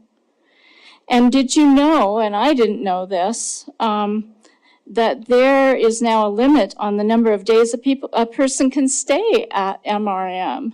It's 14 days for Yellowstone County residents and only 10 days for those that are not Yellowstone County. You know, who knew that? I assumed there was no limit because what we put them in charge of was caring for the unhoused here in Billings, a low barrier shelter, and that's a huge barrier. The Community Crisis Center is not a shelter. Their role in the community is crisis stabilization services. Off the Streets LLC does not have a low barrier shelter, though they've attempted to try various things. They rent rooms in Big 5 Motel, but they don't have a shelter. They tried to put up or make an argument for tents, and that was rejected. First Congregational Church is not sheltering anyone again this year. So we as a community have a moral, if not a spiritual obligation to provide low barrier, decent, consistent, safe, reliable, 24-hour, 7-day-a-week shelter for all. And we need it now, not next year, not in the spring, but we need it now. You have heard me say this to you over and over again. I can see by your faces. Catherine's talking again. But I see personally the people that are out sleeping, and I see the impact of it on their behaviors, on their health. As we give showers, I wish you guys, some of you guys would come and visit and help with that, and you would see the extent of the issue. You guys are in the role of being conveners of the community, not just the nonprofits or the churches, but government, businesses, all of us. You guys can stimulate, can move this community forward to getting on a regular, round-the-year basis, a low-barrier shelter. You guys can do it. That's what you're capable of, and that's what you need to consider doing soon, now. Thank you. Thank you. Any other public comment on items not on our agenda this evening? City Council, Mayor, I thank y'all just for allowing to open this morning. I'm reading out my Bible this morning. And sir, I need your name again. I apologize. My apologies. James Earl Lewis, as in Jimmy. Earl Lewis, as in Jimmy Carter. Okay. Born 9 minutes after his son's inauguration. I hate to do it this way. I'm casting my electoral wild card vote for presidency. Either you're up to next or 2026. I'm going to shine. Please vote. I'm reading out of the Life Application Bible, King James Version, published by Tyndale House Publishers Incorporated, Wheaton, Illinois. Jeremiah, there's a phrase here. It says, what is success? Most definitions include, I don't have rated readers on, so y'all excuse me, give me a little relief. What is success? Most definitions include references to achieving goals and acquiring wealth, prestige, favor, power. Successful people enjoy the good life. Financially and emotionally secure, surrounded by admirers, and enjoying the fruits of their labors. They are leaders, opinion makers, trend setters. Their example is emulated. Their accomplishments are noticed. They know who they are, where they're going, and they strive confidently to meet their goals. I'm going to stop there a little early. That's the first time I read that far into it. Excuse me. I stand on my biblical principles. I told my mother for 7 months she was having a female. Jamie Renee became James Earl Lewis. Now I mentioned Jimmy Carter signed his inauguration, 1239, November 2nd, 1976. 4 pounds, 6 ounces, 19.5 inches long. There's a joke about power for females, which is powerful in the old world. So from a female as a female, in the principles of God, Jimmy Carter signed his and moved over for James Earl. I have my presidential clearance. from the female in the authority of Christ. That's the only way I can correlate that. It's my biblical history, how I've come. Allow me, please, in the future to create the next crisis center for barrier relief. I have an ideal based on psychology and the level of my understanding. I went in child services at 7.5, fully induced in 8 in Georgia, Department of Family and Children's Services, did 52 placements from there to 17. So I've got some grand schemes in my head that aren't scheming. I want to create a level 10 outdoor therapeutic program. We'll exonerate this or expand on this in the future, and I'll have the game plan and the game book.